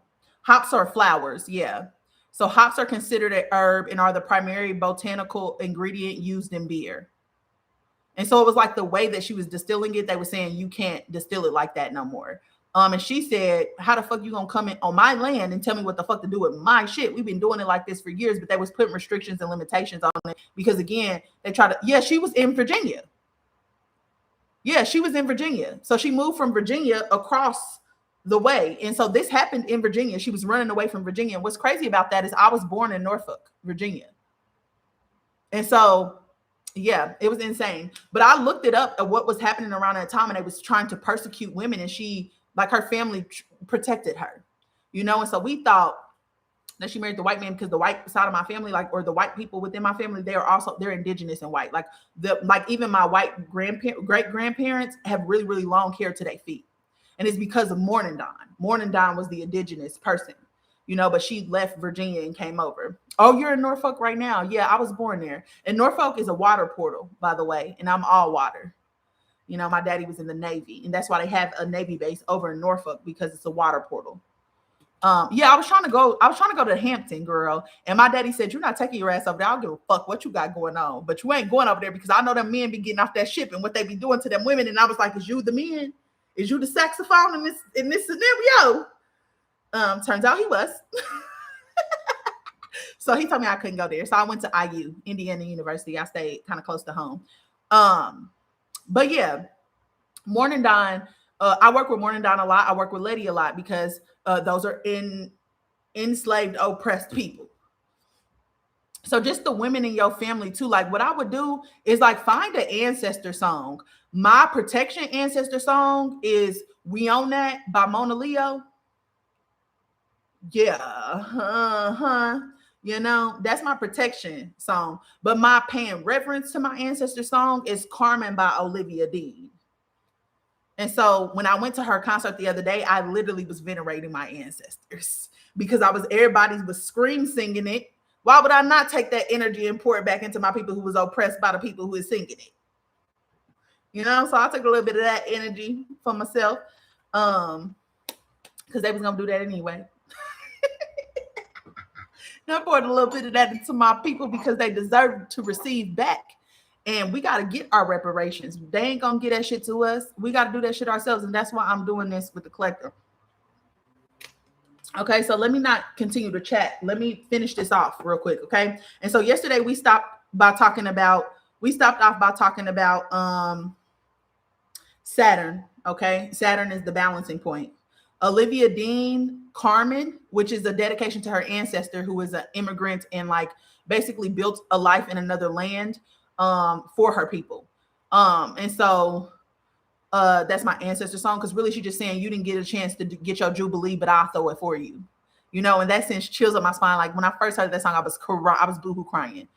Because I dedicated to my ancestors, and it's like, damn, like y'all didn't get to live in a safe environment. I spent my whole life being mad at the women in my family in the way that they showed up, but they had to be like that. They went through sexual violence and trauma from such a young age that they had to get in this guarded, protective stance in order for them to survive. I'm not going to be another person who beats you down because of that shit. Absolutely the fuck not. I understand my privilege of not having to go through that, and a lot of y'all laid on that bed and took that shit so that I could be here and I could feel that. You know, the injustice that's been done. Some of us are shadow walkers, especially women. You come from the dark. You don't come from the light. You come from the dark. You are the darkness in the light, the absolute light. And you spent your whole life being an underdog because you need to see how that shit felt, because this is your shit. Everybody who been in spiritual places that they ain't supposed to be, who been misusing magic against their own people, y'all are about to crumble. Y'all are about to fall. Because it was never your position to stand in. You greedy, you jealous, you envious motherfucker. But it's okay. The scales are rebalancing because Saturn is the balancing point. Okay. And so yesterday we left off talking about that. If you didn't watch yesterday's episode, it is on YouTube. It is on my podcast. Okay. So next they said your day needs balance. Your day needs balance. You need to be expressing in the first part of your day, which means that you express your truth, you know, like, or living according to your truth. And that could be creating, that could be noticing the things that are popping up in your day. Like you need to just kind of be like witnessing, you know. And then the second part of your day, the first part of your day you need to be expressing. The second part of your day you need to be creating and noticing, because creating and noticing is the feminine energy. And then, or you can do them simultaneously. And so for me, when I start my day, the first thing I do is get up and I shower. Why? Because that's a ritual to myself. I'm pouring water for myself and I'm removing and releasing any negative energy. And then I get out and I adorn myself because I got this body oil that smells delicious. And so I adorn myself. I speak affirmations to myself in the mirror. And so like for me, when I shower is I release, I restore. I release, I realign, I restore. And so that's why I'm washing down. I release, I realign, I restore. I get out of the shower and then I put on my favorite smells and scents because I'm adorning myself, because we used to really love aromatherapy. We used to really love the energy of sensuality, because sensuality was like being in your body. And so I stand in front of the mirror because the mirror will reverberate whatever energy you're pushing towards the mirror. It comes right back to you. And so I look at myself and I look in my eyes as I'm pouring affirmations into myself, like I'm worthy of love, I'm worthy of being seen, you know, all of that. And then I get ready for the gym. And so I put my clothes on, I get ready for the gym. I go to the gym, and when I'm in the gym, I'm either moving weight that my ancestors could not move, or I'm pouring energy back into my body. I'm investing energy back into my body. The reason why I say moving weight is because, again, you need to get your muscles moving and contracting in order for the stored memory that's in your fascia to come up. And sometimes you're not just processing for yourself, you're processing for your ancestors as well, because you carry all of that in your epigenetics, it's in your body. Right. And so I go to the gym and I do that. And then after I'm done with my workout, I go into the sauna. Why? Because my lymphatic system, okay, which is where all the toxins and things are. And so I need to sweat it out. You do 15 minutes in the sauna, that's 300 calories. Right. So I sit in the sauna, and when I'm in the sauna, I turn off all the music and I just kind of like meditate, and I pour back into myself and I release whatever weight needs to be released, whatever I'm doing. And then I make sure that I'm breathing deeply, because when you breathe, you're pushing out the toxins. Most of the toxins in your body do not come out through your shit and your piss. They come out through your breath. Okay. It's your lungs that are doing the work of pushing and extracting the toxins out of your body, you know? And so I do breath work while I'm in the sauna. And then when I leave, I stop and I wash my hands. And again, I'm releasing any weight that's not mine to carry any weight that I've touched on bars or whatever it is. I'm like releasing the weight that's not mine to carry. And then I leave.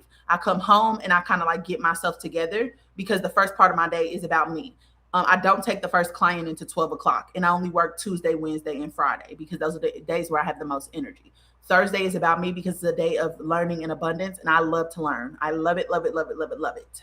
And so Mondays and Thursdays I don't take clients. I might do some work, but I don't take clients because my ancestors didn't get a chance to rest. And so 4 days out the week I'm resting, 3 days out the week I'm working. Okay, because to me that is balance. If it was up to me, I wouldn't be working none of these motherfucking days, but the collective needs me, you know? And so I do that. I don't take a client until 12 o'clock my time, which is like 3 o'clock Eastern time. And so I only do 3 clients a day because 3 is my number. I don't do anything over 3 clients because if I do anything over 3, I'm overexerting myself. So I'm not doing that. And so I take 3 clients on each day, Tuesday, Wednesday, Friday. And if somebody books a service, I book them out the next week. I don't try to get you your answer right then and there because I need to honor what I need. And I'm a person who moves slow and I need things to be in rhythm. And so I create the rhythm. I create the safety, all of that. I'm done with work by 6:30 each day. And once I work 12 to 6:30, which is the cycle where you have the most energy because it's the most masculine cycle you can be in. It's technically what we consider summertime is between 12 p.m. and 6 p.m. Right. And so I make sure that's the only time that I'm working is when I can create and manifest the highest potential of energy. And then as soon as 6:30 hits, I'm resting. And what I do after I get off work is I go outside and I sit on my porch and I watch the sunset because I can watch the sunset behind my house. And I love that for me, love that for me, love that for me.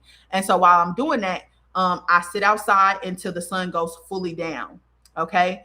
When I'm doing that, that's when I have my notebook out because again, I work in the threshold. Okay, that's the hugest threshold, and it's the feminine threshold because you're going from light masculine to dark feminine. Okay, so I sit with my guides, I sit with the divine feminine energies, and I just channel. And whatever they have, whatever they want to bring to me, I just write it down. And then about 9 o'clock is when I kind of leave out of the port. And like I would smoke, I would meditate, I will write down whatever I'm doing. Sometimes I'm watching a movie, sometimes I'm pouring into myself, whatever it is. And then when I'm done with that, I go downstairs back to my room and I sound heal. I sound heal every single night because sound is feminine and it wakes up your cells. You need to wake up your cells. Not only that, it restructures the water in your body. Okay. It drains the lymphatic system. It gets the cerebrospinal fluid moving, like all of those things. And so I sound heal. And then I would say about 10:30, maybe 11, I go to sleep. So that's what my life looks like. Sometimes in between, I'm going to coffee shops or to hang with my friends because sometimes me and my friends will work together writing. Because like I have another friend who's writing a book and another friend that me and her are writing a book together. And so like we'll get together and we'll like hang out and we'll write because I think creating is so much better when you create with other people. Like you should not be creating alone. That shit is so lonely. I hate this whole hyper independence thing where we feel like it has to be us. It's all on us. Like, no, if you want a good fucking book, you need to be other motherfuckers who read books. Y'all need to come together and y'all need to make a good motherfucking book. That's the best motherfucking work, And so like, I try to embody who I am and I try to work within that energy, like every single day I'm like standing in my truth, and so I love like meeting new people. I love creating with new people. I love us getting together and have fun. Like me and one of my friends, which I love her down. She's like one of my favorite people. I wish I would have, me and her knew each other in college, but we just didn't get together until later in life, which I think I wasn't ready. I would have not been ready for her in college because I was unavailable myself. But like it was a divine feminine portal, which I think was Beltane, if I'm not mistaken, which was I think in May. Wait, no, the fuck it wasn't. What's today? Yeah, I think it was in May. I can't fucking remember. I think it was May 1st, if I'm not mistaken, and it was on a Friday, which was Venus Day. And she's a Pisces, but has like a very Venetian energy to her. And so we just FaceTimed each other. She's in Inglewood. But she couldn't come over here. That was fine. We FaceTime each other and we just did a spell together and just talked and celebrated. And she shared some of her poetry with me because I'm a type of person, when I find out that you got a motherfucking gift that you sitting on, bitch, I need you to give me that and pull it to the fucking top. What the fuck is you waiting for? Why you ain't slapped this hoe in a book and put that bitch on Amazon? I'm confused. And so she was telling me she'd do poetry. And I'm like, oh, girl, pull out that poetry book. Let's talk about it. And she was reading me her poetry. And I was just like, wow, this is beautiful. Like, why the fuck are you not doing poetry, ho? I don't like that for you. You should put this in a book. You know, and we just spent time with each other. Like, I love doing that. Like, I love that. Me and my mama will smoke together. My mama is in Michigan, right? My mama will call me on the phone, or I will call her and I'll be like, "What are you doing, bestie?" And she's like, "Nothing." I'm like, "Come on, let's talk. I'm stressed out." And she'll be like, "Okay, let me go get my blunt." And we roll up and we literally sit on the phone and smoke our weed, talk our shit, and then we get the fuck on. And so my friends be like, "You be having smoke dates with your mama?" Yes, bitch, you don't. Like, yes, I love my mama. You know, my mama was not perfect, but she was not set up properly either. She was somebody who did not receive love, who had an abusive mother, you know, and my mama is the first black, she's black. Her mother, well, she's biracial. Her mother is white and indigenous. Her dad is black and indigenous. And so my mom is like the perfect balance between two worlds. And then me, my daddy is black. My mama is biracial, you know? And so my mama wasn't set up right. And she felt really misunderstood in her household because she got a white mama, you know? And so she got a black grandma. Luckily, she spent her summers with her black grandma. And so her black grandma was able to like pour life into her. My mom is very pro-black, very whatever. Because she's a black girl. She's had a black experience. And she grew up in a time where it was not okay for white women and black men to be together. And so like my grandma's family was still racist, you know, like, so it's like she went through a very specific thing. And so my mama walked so I could motherfucking run. My mama, it wasn't that my mama wasn't working. We didn't have shit because she had 2 kids and she was a CNA and she was working the late shift and everything and still didn't have no motherfucking money. You know, my daddy was trying to punish her. So it's like, no. I fuck with my girl. I'm not about to put that shit on her. I'm not gonna be another motherfucker to beat her down, you know? And so it took us a minute to get there. But no, I love my mama. Damn, I know if anybody would lay down and die for me, it's my motherfucking mama. My mama was the one who was speaking up about the molesters and the pedophiles in the family, and they treated her like she was the motherfucking problem. And she was the one speaking up for everybody. That it ain't crazy how they do that to you. Ain't that crazy how they do that to you? So my mama actually did it different. I don't have the same millennial experience as other people because my mama was the one who said no. My mama was the one who wanted to be different. Did she whoop us sometimes? Yeah. You know, she did. She beat the fuck out of us sometimes. But my mama was like fair. Like in the moments where we probably needed our ass whooped, she would do something like, "I'm gonna tell y'all grandparents on y'all." And I'm like, "Bitch, just whoop me, beat me, please, beat me. I don't want you to tell the people, please." But my mama was like that. She was fair, you know, and she was like bold, and she was like, she didn't give a fuck. She fought. I seen her fight all my aunties. I seen her fight the motherfucking neighbor because she went over there to tell them, "Hey, your daughter's bullying my son." And she was like, "You're on punishment for 1 day." And mama was like, "1 day? This bitch been bullying my son." And she whooped the mama and the daddy. And I was on the hill just watching her ass. You know, it felt unsafe for me as a kid. But my mama was going to ride for me. Like if a teacher was like, "I'm going to call your mama." Bitch, don't threaten me with a good time because you call Renisha up here. I promise you're going to be addressing me by my full Mrs. Moore for the rest of the fucking year. I'll call her up here because she ain't gonna give a fuck about what you talking about. She gonna say, 1 second, Tadra, what happened?" I ain't never had to lie to my mama. You know, so I love my mama down. I love my mama down. I love my mama down. Down. And so me and my girl would have dates and we'd just smoke our weed. She got her beer, you know, we smoke our weed. We talk about life. You know, sometimes we channel in some of the ancestors if she got questions, you know, or if she's struggling with like my papa will come through. Like we just, yeah, that's my girl. I love my girl. We gonna get justice for my girl because she deserved better, you know? But anywho, let me finish what we was doing though, y'all, because I keep getting distracted. All right. So your day has to be balanced is what I'm saying. Resting, you need to be resting in order for you to notice. Okay. You can't notice what's going on around you if you're not resting. Stillness and journaling so that you can express what you notice, so you can figure out your truth and what you believe based on where you are. Right. And so,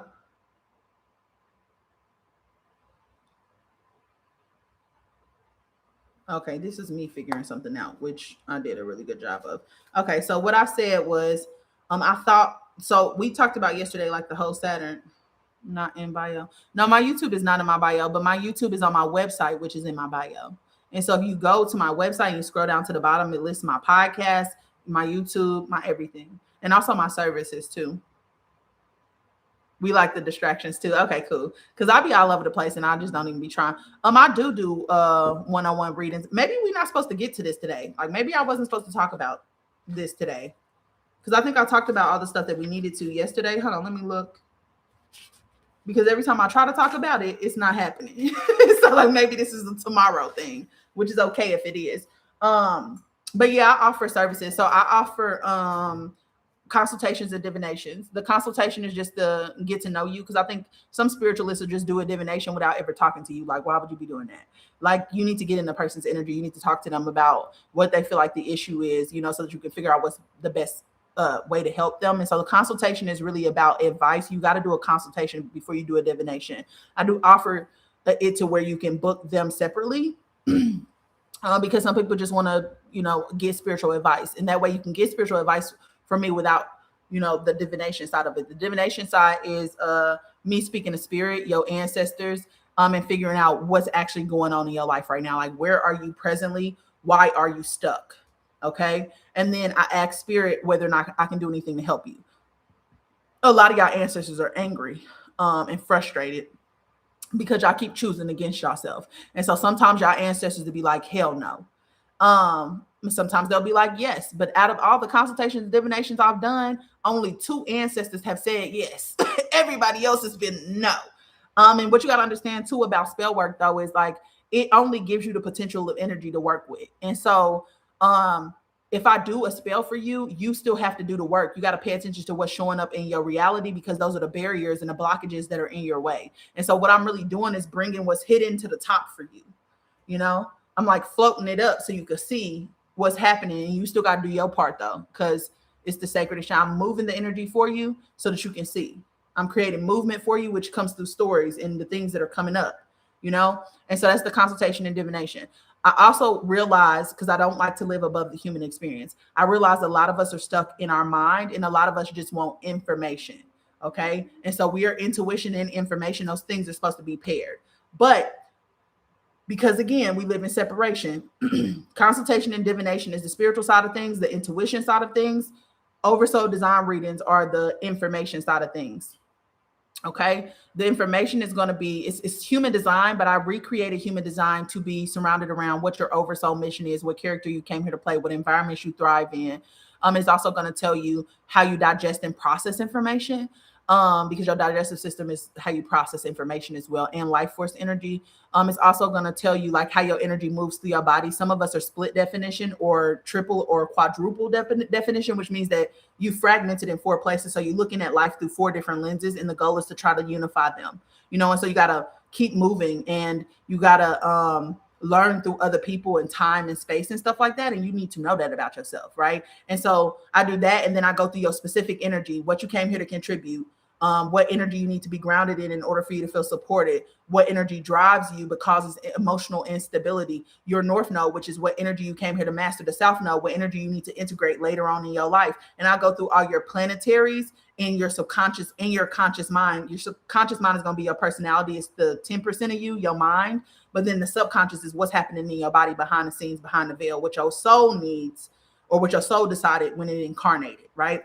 And so I go through every single one of those, and I'll tell you what it looks like when your energy is in alignment, what it looks like when it's out of alignment, so that you can see yourself clearly. So you need to know the shadow side of your energy. But then I also give you rituals. I give you affirmations you can do, like mirror affirmations, and I also give you crystals, because what our people used to do anciently is if they felt deficient in the energy, if they were struggling with an energy, they would make like a little mojo bag that had herbs and crystals that helped to balance out their energy. Right. And so what I like to do is just give you the information part of it, because I understand that some of us just need the information, like we're stuck in the mental side of it. And so that's the way that reading is 3 hours, by the way. If you get the full reading, it is 3 hours long.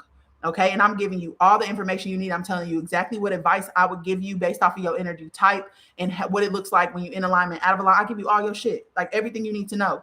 But it is a lot of information. And so it's going to require you to sit down. It's going to require you to take notes. I mean, again, it is 3 hours long. And so you probably need to listen to it a couple times and implement one thing at a time. And so that's the second thing that I do. The last thing that the third thing that I do is very similar to the oversoul design, but it's for you and your kids, because parents don't know how to energetically parent their kid. And once I learned what my energy was like, I understood why I felt so misunderstood as a kid, because me and my mama's energy are just not the same. Right. And so I do something called sacred parent codes, and sacred parent codes. And I don't think anybody else does this, but sacred parent codes is looking at your energy compared to your child. So I can tell you how to parent them energetically based off of what they need, because all kids are different. And so there's a tier 1, which allows you and your kids. And if you have their father information, I can look at all of y'all and tell y'all exactly how everybody needs to be showing up in the relationship that you guys are building together. Right. But if you don't, and it's just you and your kids, I would do up to, I think, 5 kids in one reading.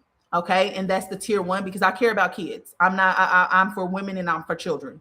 I don't give a fuck about that. I'm for women and for children. Okay. And so kids need different things. You need to know what they need in order for you to show up as a parent. It is your duty to guard and steward your children. And most of us don't know how to fucking do that. And that causes children to feel unseen and unheard. And if you say that you're the type of parent that wants something different for your kids, you need to invest in your kids as much as you invest in your motherfucking self. And so sacred parent codes is about that. And so that is also like close to a 3-hour reading. But if you want a deeper reading, I can do the part with you. Tier 1 is for you and your kid, like the comparison. But then tier 2 of sacred parent codes is to go deeply into your child's energy, so you can figure out what they're here to do, what they're here to master. And so if you want to guide them a little bit more in deeper detail, that tier 2 is about going into detail into their energy, so you can fully understand one, the trauma you pass down to them, because a lot of times y'all have similar energy, just in different fonts. And it's like, oh, whatever you don't heal, your kid has to heal, and so you can see what y'all have in common. And if you fix it in yourself, you can let the child witness you doing something different, and then they will in turn follow your lead, because children don't really learn by you teaching them. They learn by what you do. So they're watching you, and then they take that and apply that to their life. Right. And so that's the second part of that. And then the 4th service, which is the last service that I offer, is animal communication, because cats are 7th dimensional beings. They are literally here to help us on our journey, but we don't know how to speak to them anymore. And it's a little chakra you have that's a little bit, like, I would say 2 inches below your heart chakra. And it's like the color of like an aquamarine color. But it connects you to the animal kingdom, and you can talk to animals, and so cats are just so interesting. They talk about the things that we struggle with, and they help us when our body is like, so like they guard the gate. Like if your cat is staring at something, its gaze is removing it from your energy. And so something's trying to come through your house, your cat is staring at it because it's pushing it back out. You don't understand the power of your cat's gaze. If your cat is guarding your door, it's because something's trying to come through it, and your cat is the gatekeeper. If your cat is sleeping on the bed with you, it's because it's keeping your light in your body so nothing can come in your body. We do not understand the power of having a cat. Okay. It's okay if you're scared of cats. Again, I think that there's some trauma that we probably experienced, which is why I think this is the same reason why we're scared of water, because they disconnected us from all our protection systems. Okay. We in Egypt, we always had a cat next to us because we understood that cats were spiritual. They were our spiritual protection, that they are kind of like a bridge in between the spirit and the scene, And so, of course, you're going to be scared of cats. I think a lot of Black people are scared of cats. This is why. A lot of Black people are scared of water. This is why. Because they did a spell to create an energy to disconnect you from the goddess energy. Okay? Yeah, it's because they tell you that, they always showing you animals killing people, and they always using cats like lions. The king of the jungle, don't get close to a lion will kill you. Why? Because you're going to be afraid of cats now, because a lion is a cat. The lion is a cat. So they've done a lot to make sure that you feel that way. I didn't like cats either. I actually was terrified of cats. I have dogs my whole life. Me and this cat had to get to know each other. And she is not the nicest. Cats will teach you boundaries. If you don't got boundaries, cats ain't about to just let you pick them up and rub all on them and be all up in their motherfucking face. They will smack the shit out of you. You come in and you touch them while they sleeping, or you touch them while they don't want to be bothered, they're going to smack the shit out of you and say, bitch, back up. What are you doing? Get out of my space. Cats are not scared of you because they're not even scared of snakes. They will go hands up with a fucking snake. Cats are insane. Cats are insane, you know? So yeah. So me and my girl Aura, we getting shit done over here. But when I was getting spiritually attacked, she would sit on my heart space and she would stare up at the corner because like something would be trying to enter my room from the corner, and she would sit on my heart space. And if I would move her, she would look at me and scream at me in my face like, bitch, lay still. And I'll be like, okay, sister, I'm sorry, you're scaring me. And she would just keep staring at the thing because she would close the gate. She would close the fucking gate so they can't touch me. You don't understand. I love that girl. Okay. So, anywho, if you have not joined the group, join the group. Okay. Those are the services that I offer. Okay. You can book on my website, www.bigtajj.com. Okay. If you just need spiritual advice, start with a consultation. All right. I also, too, y'all know I have a soul school that helps y'all to embody y'all light.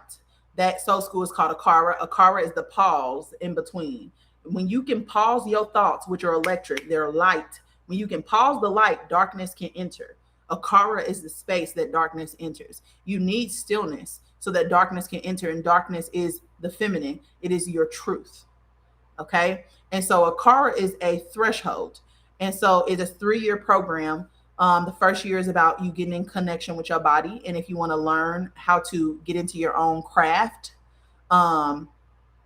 that's first year. Second year is learning the mechanics of energy. And so I'm taking human design, and really it's the energy that's coming off your chakra systems. And I'm teaching you the information side of it in the first 3 months. And in the last 6 months, we are practicing, we're developing our gifts. And then year 3 is a mentorship while you go and live according to your new truth. And so in September, I will be opening up applications for that. And it is an opportunity to work with me closely. Not everybody gets in though. Okay. And that is not a testament to your worth. I think we're all in different places. This is a space only for women. And you do have to be over 25 because you have not gone through your spiritual awakening if you're not 25. So that'll open every September. All you do is got to apply. And then me and my team will reach out to you and start going through the process of figuring out whether or not it's a good fit. Okay. But yeah, I'm excited about what's to come because, I finally embody my energy. I know who I am. I know exactly why I'm here. And I'm here to help the collective. I was sent in for the underdog. And so that means I spent my whole life being the underdog. I had to live it under tension in order for me to extract the wisdom and the knowledge and the information to help us to move forward and to help us to understand that the darkness is not the issue. Okay. You have to go through darkness to get to the light. Okay. Which means you got to go through the unseen. You have to go through the feminine, just like everything. Every time you're birthing something, you have to go through the feminine. You have to go through the dark. You cannot be afraid to get uncomfortable because you have to go through an emptying process. You have to figure out what is left when all the material things are taken away, what's left of you, because that is who you are. Right. And so that is what the first year is about. We do a lot of shadow work. And I explain to you where your wounds come from. I explain to you what your wound is saying. Like shame is something is wrong with me. Guilt is I did something wrong. People mix those two up all the time. An abandonment wound is people leave. Okay. A betrayal wound is people are unsafe. You need to be able to identify the difference between these wounds. And then I give y'all homework and we come in and we do in the second part of, because everything's broken up into threes. Like everything looks just like this. Okay. This is the first 3 months. This is the second 3 months. This is the third 3 months. Everything looks like that because that's the natural cycle of life. And so I'm literally going to display to you how the process of evolution moves, because once you get out of this school, all you do is got to continue what we're doing. And that's it, So I've designed this program with the divine feminine energies, and it's going well. I don't know if anybody's in the chat that's actually in the program, but we're in the part where we just went through the information part. We are in month 4 now. Are we in 4? No, we're in month. Wait, are we? I think we're in 4 or 5. Yes, memory. We're in 4 or 5, and right now we're in the practicing, applying stage. Yeah, so you have to wait till you turn 25, baby. But it's only because you haven't gone through your spiritual threshold, which is your initiation phase. The first 25 years of your life, you are basically having to embody the energy of the people who came before you, because unless you have lived it under tension, you don't fully understand, okay, what you're here to do, because the poison, I mean, the medicine is in the poison. Okay. And so your family was supposed to reject you, make you feel unseen, make you feel unheard. You have to live it underneath that. And so until you get to 25, your prefrontal cortex is not fully developed, and your prefrontal cortex needs to be developed for you to make conscious decisions. There are no boys allowed. And listen, it's not because I think that boys are less than or anything like that. It is because the women are the gatekeepers of this reality. And if we can get the women back into alignment, they go out. And just by allowing men to witness them in this new embodied energy, they can shift the collective. And so we got to start from the inside out. And because men are external energy and women are internal energy, we got to start with the women first. And I don't have the experience of a man. And so I can't teach you the experience of a man. I think there's too many people crossing lines and crossing boundaries and feeling qualified when they've only looked at something from the conceptual understanding, which is information. I've had experiences with men, but I'm not a man. So I can't tell you how to do a man's job because I don't have man energy. I have woman energy, And so if I can teach the women can go out and teach the men, because I really think that we as women have the ability to impact the collective, because everything that's here is what we created. And so if we change y'all's DNA by proxy, because y'all carry our blood and our information forward. It's in y'all semen. Your mother's intelligence is in your semen. And so if she changes, you change. And so I work with the inside. Okay. And then by proxy, y'all will be affected by that. Okay. And so that's not to outcast men at all, because I love y'all just as much as I love women. Okay. But I'm not qualified to teach a man anything, because I'm not living an experience as a man. And I always honor truth. I have to move in alignment with truth. Okay. You're welcome. So yeah, what I do for men though is that I get on the podcast and I'll talk about things. I come live and I'll talk about things, because I think that just by you witnessing me and exploring different truths than the truths that we've been told, it helps in a different way to change your perspective. And so I can hit y'all from the mental side, which is mentality, your mentality, the way you're looking at life. So yeah. But I can't walk you through a process of a man. I think we need more male leaders, though, because I think that also, too, we respect what we are, and so it's like how Black people only go to other Black people for things. We respect who we are. How women will go to a woman, like if her child is in danger, go to a Black woman, go to a woman, is because that's who we understand. We can't understand the opposite side, and I try to honor that, because I'm a person who moves in integrity. It would be distasteful for me to try to tell a man how to be a man, and I ain't no motherfucking man, so yeah. But anyways, I'm gonna go ahead and hop off, guys, because this is my off day and it is 1:37 and a bitch ain't did nothing that requires me to be off. I went to the gym, I came home, I showered, and then I hopped right on because Spirit needed me to come deliver this message about this Barbault's bucket that we about to go through. So if you did not join the group, somebody please put the group back in the chat, please, please, please. Let me it's still on YouTube, but let me see if I can put it here on TikTok. I don't know if somebody still has it up. Oh damn, I would have to come out and come back in. If anybody has the link, please post that in the chat for me. If not, I'll just hop out and come back in if I don't see it posted.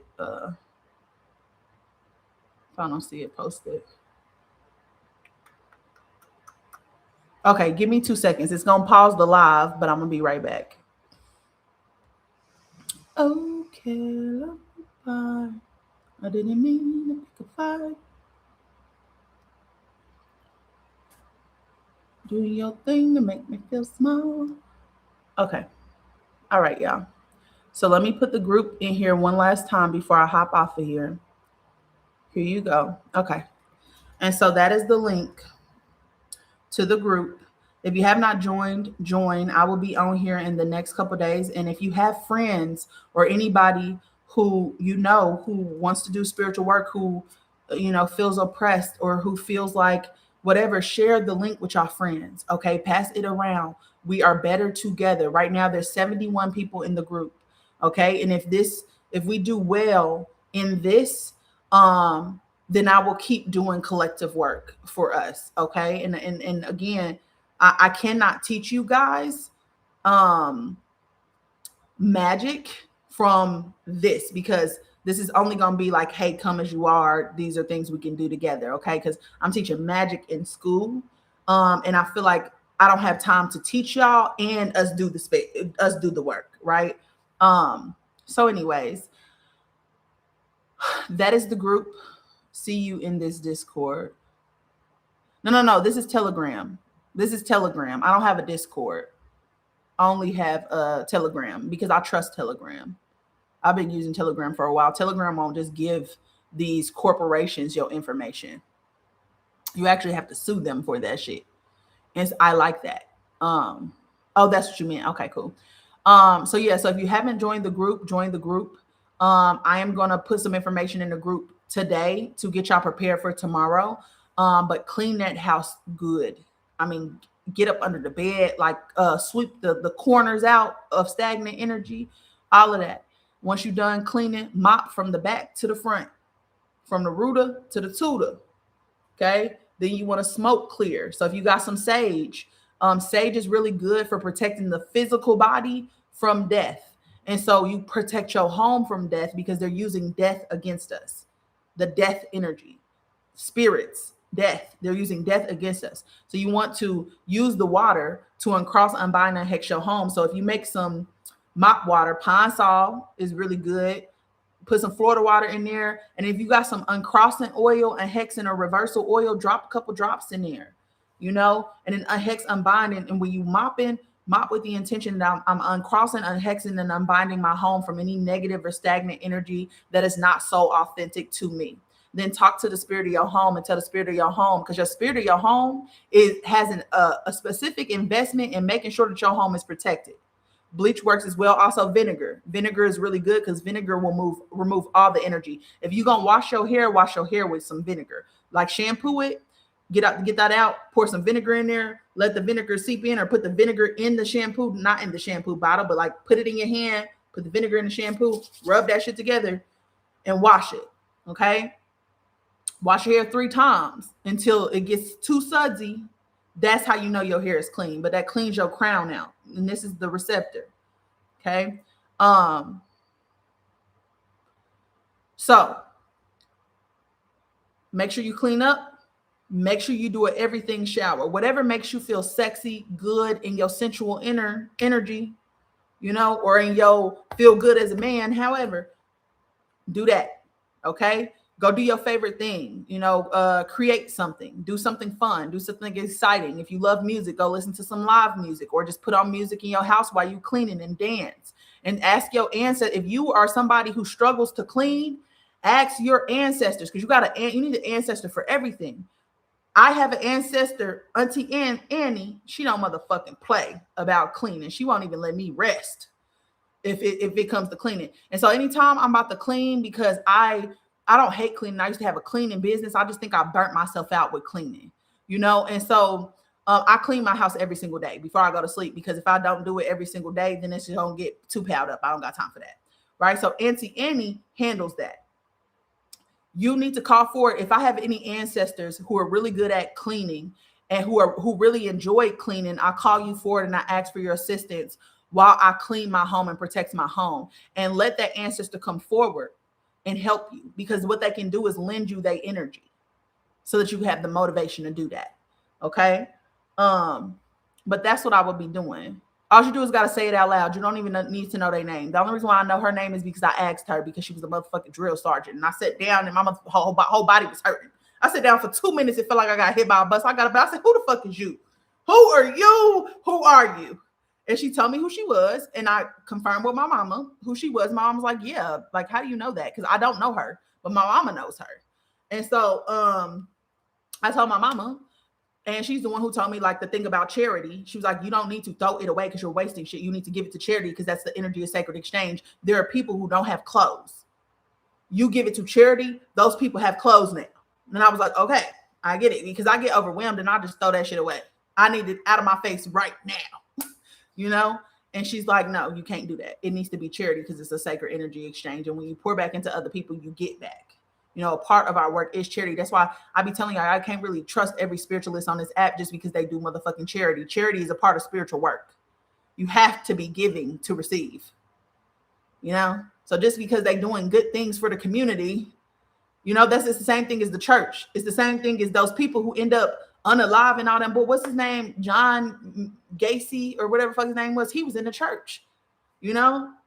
Yeah, Goodwill, Salvation Army. You can go give it to the homeless too. If you don't have no clothes to give away, go to the store and buy some little blankets and give it out to homeless people. Or like buy them a little kit, you know, for their bag, or a little book bag with full of stuff that they need, and go hand it out to homeless people. You know, like whatever it is. But it needs to be something done from like you just being a generous person, you know, and you want to make sure that other people have stuff too, you know, because that's how spirit, you know, that's how spirit works. Like we need to be in sacred energy exchange. We don't need a government. We need each other. We need to be helping each other. We need to be making sure that we are in actual community where energy is being exchanged. What I don't have, you have. What you don't have, I have. You know? And so if we trying to bring that back, we have to demonstrate that. And that's why you need to go give it away to Goodwill or the Salvation Army or to a homeless person. It don't matter. You know, however you do it, you just need to make sure that it gets given away and not thrown away. You know? So yeah, so I'm gonna go because I gotta go. I'll put this on my podcast. So this will be on my podcast in the next, I would say 30-40 minutes. If y'all want to go back and watch it again, I definitely would suggest that, because at the beginning of this, I talked about a Beltane and the stuff, the reason why I'm on this live. If you missed the beginning part of this, which was 2 hours ago and 40 minutes, if you missed the beginning part of this, go listen to it again. If you didn't join the group, go join the group. I'll probably be back on here tomorrow to continue talking about it and delivering the channel messages. But in the group, I'm going to start putting some instructions for y'all over to get y'all prepared for tomorrow. Okay. So I love y'all. It is on YouTube. My YouTube is BIGTAJJ, but everything's on my website. So if you click the link in my bio, go to my website, www.bigtajj.com, and then scroll to the bottom and it'll list my podcast. It'll list my YouTube. It'll list all of my social media, all of my everything. And you just can click a link and boop, you're there. Okay. So this will be on YouTube as soon as I get off, because I'm on YouTube right now. I know I'm looking at TikTok, but I'm on YouTube here because I don't like to double record. It's a better quality video if I did double record, meaning like take it off of TikTok and put it on YouTube. But baby, I don't need to be perfect. I don't need the shit to look great. I need the shit to make sense verbally. So this will be on YouTube as soon as I get off. And I'm just going to go add a description, and then I'm going to put it on my podcast. And then you will see me in the group soon, giving y'all instructions on what y'all need to get for these next couple of days. If y'all can get it, if y'all can't get it, you just need yourself and you need some water. That's it. Okay. And so first I need to make the full plan though. BIGTAJJ. But at first I need to look at the planetary hours and I need to make the full plan. And so that's what I'm going to be doing. They just was giving me imagery. And so I needed to write it out so that I can get on here and talk about it. And so this work starts tomorrow and it'll end on the 22nd. But if y'all like this type of work and y'all want to do more things together, like build y'all spirituality, whatever it is, I'm okay with that. Like, because we have the autumn equinox coming July, August, in 2 months. We have the autumn equinox. We have full moons and new moons each month as well. But also, like, we're going through so many planetary alignments. And so I've just been trying to do work specifically around the feminine. And so also, too, the 13th of each month, the 13th and the 14th are portal days. And so I also like to do work on the 13th for the goddess energy. And the 14th, I usually get something for me because they give back to me too, because of the work that I do. Because when you're in connection with the goddess energy, you can access abundance. They pour back into you just as much as you pour into them. you know. And so, and your ancestors will protect you. You don't even got to lift a finger against an enemy when your ancestors on your motherfucking side. I'm seeing that shit come to fruition right now. People don't realize that I was the test that was sent to you, and the way you handled me, karma. You're gonna have to hold that bag because I refuse to do it. That's what these next 5 days are about. I refuse to keep holding your karma, and I refuse to be at the end of your gun. Ain't no fun when the rabbit got the gun. I'm the rabbit and I got the gun. This is my gun. Okay. So I love y'all. I want y'all to have an amazing rest of y'all day. Keep an eye out on the group. If, again, send it around to y'all friends. Send it to your friends. Send it to your family. Send it to anybody who wants to do this work. Okay. I love y'all. I will talk to y'all soon. Have an amazing rest of y'all day. Y'all will see me in the chat soon. Just give me a second to get my thoughts together and to plan this out. Okay. Because I'm going to put some information in the chat as well. That's going to kind of help y'all get organized. Okay. So I love y'all. Have an amazing rest of y'all day. See y'all later.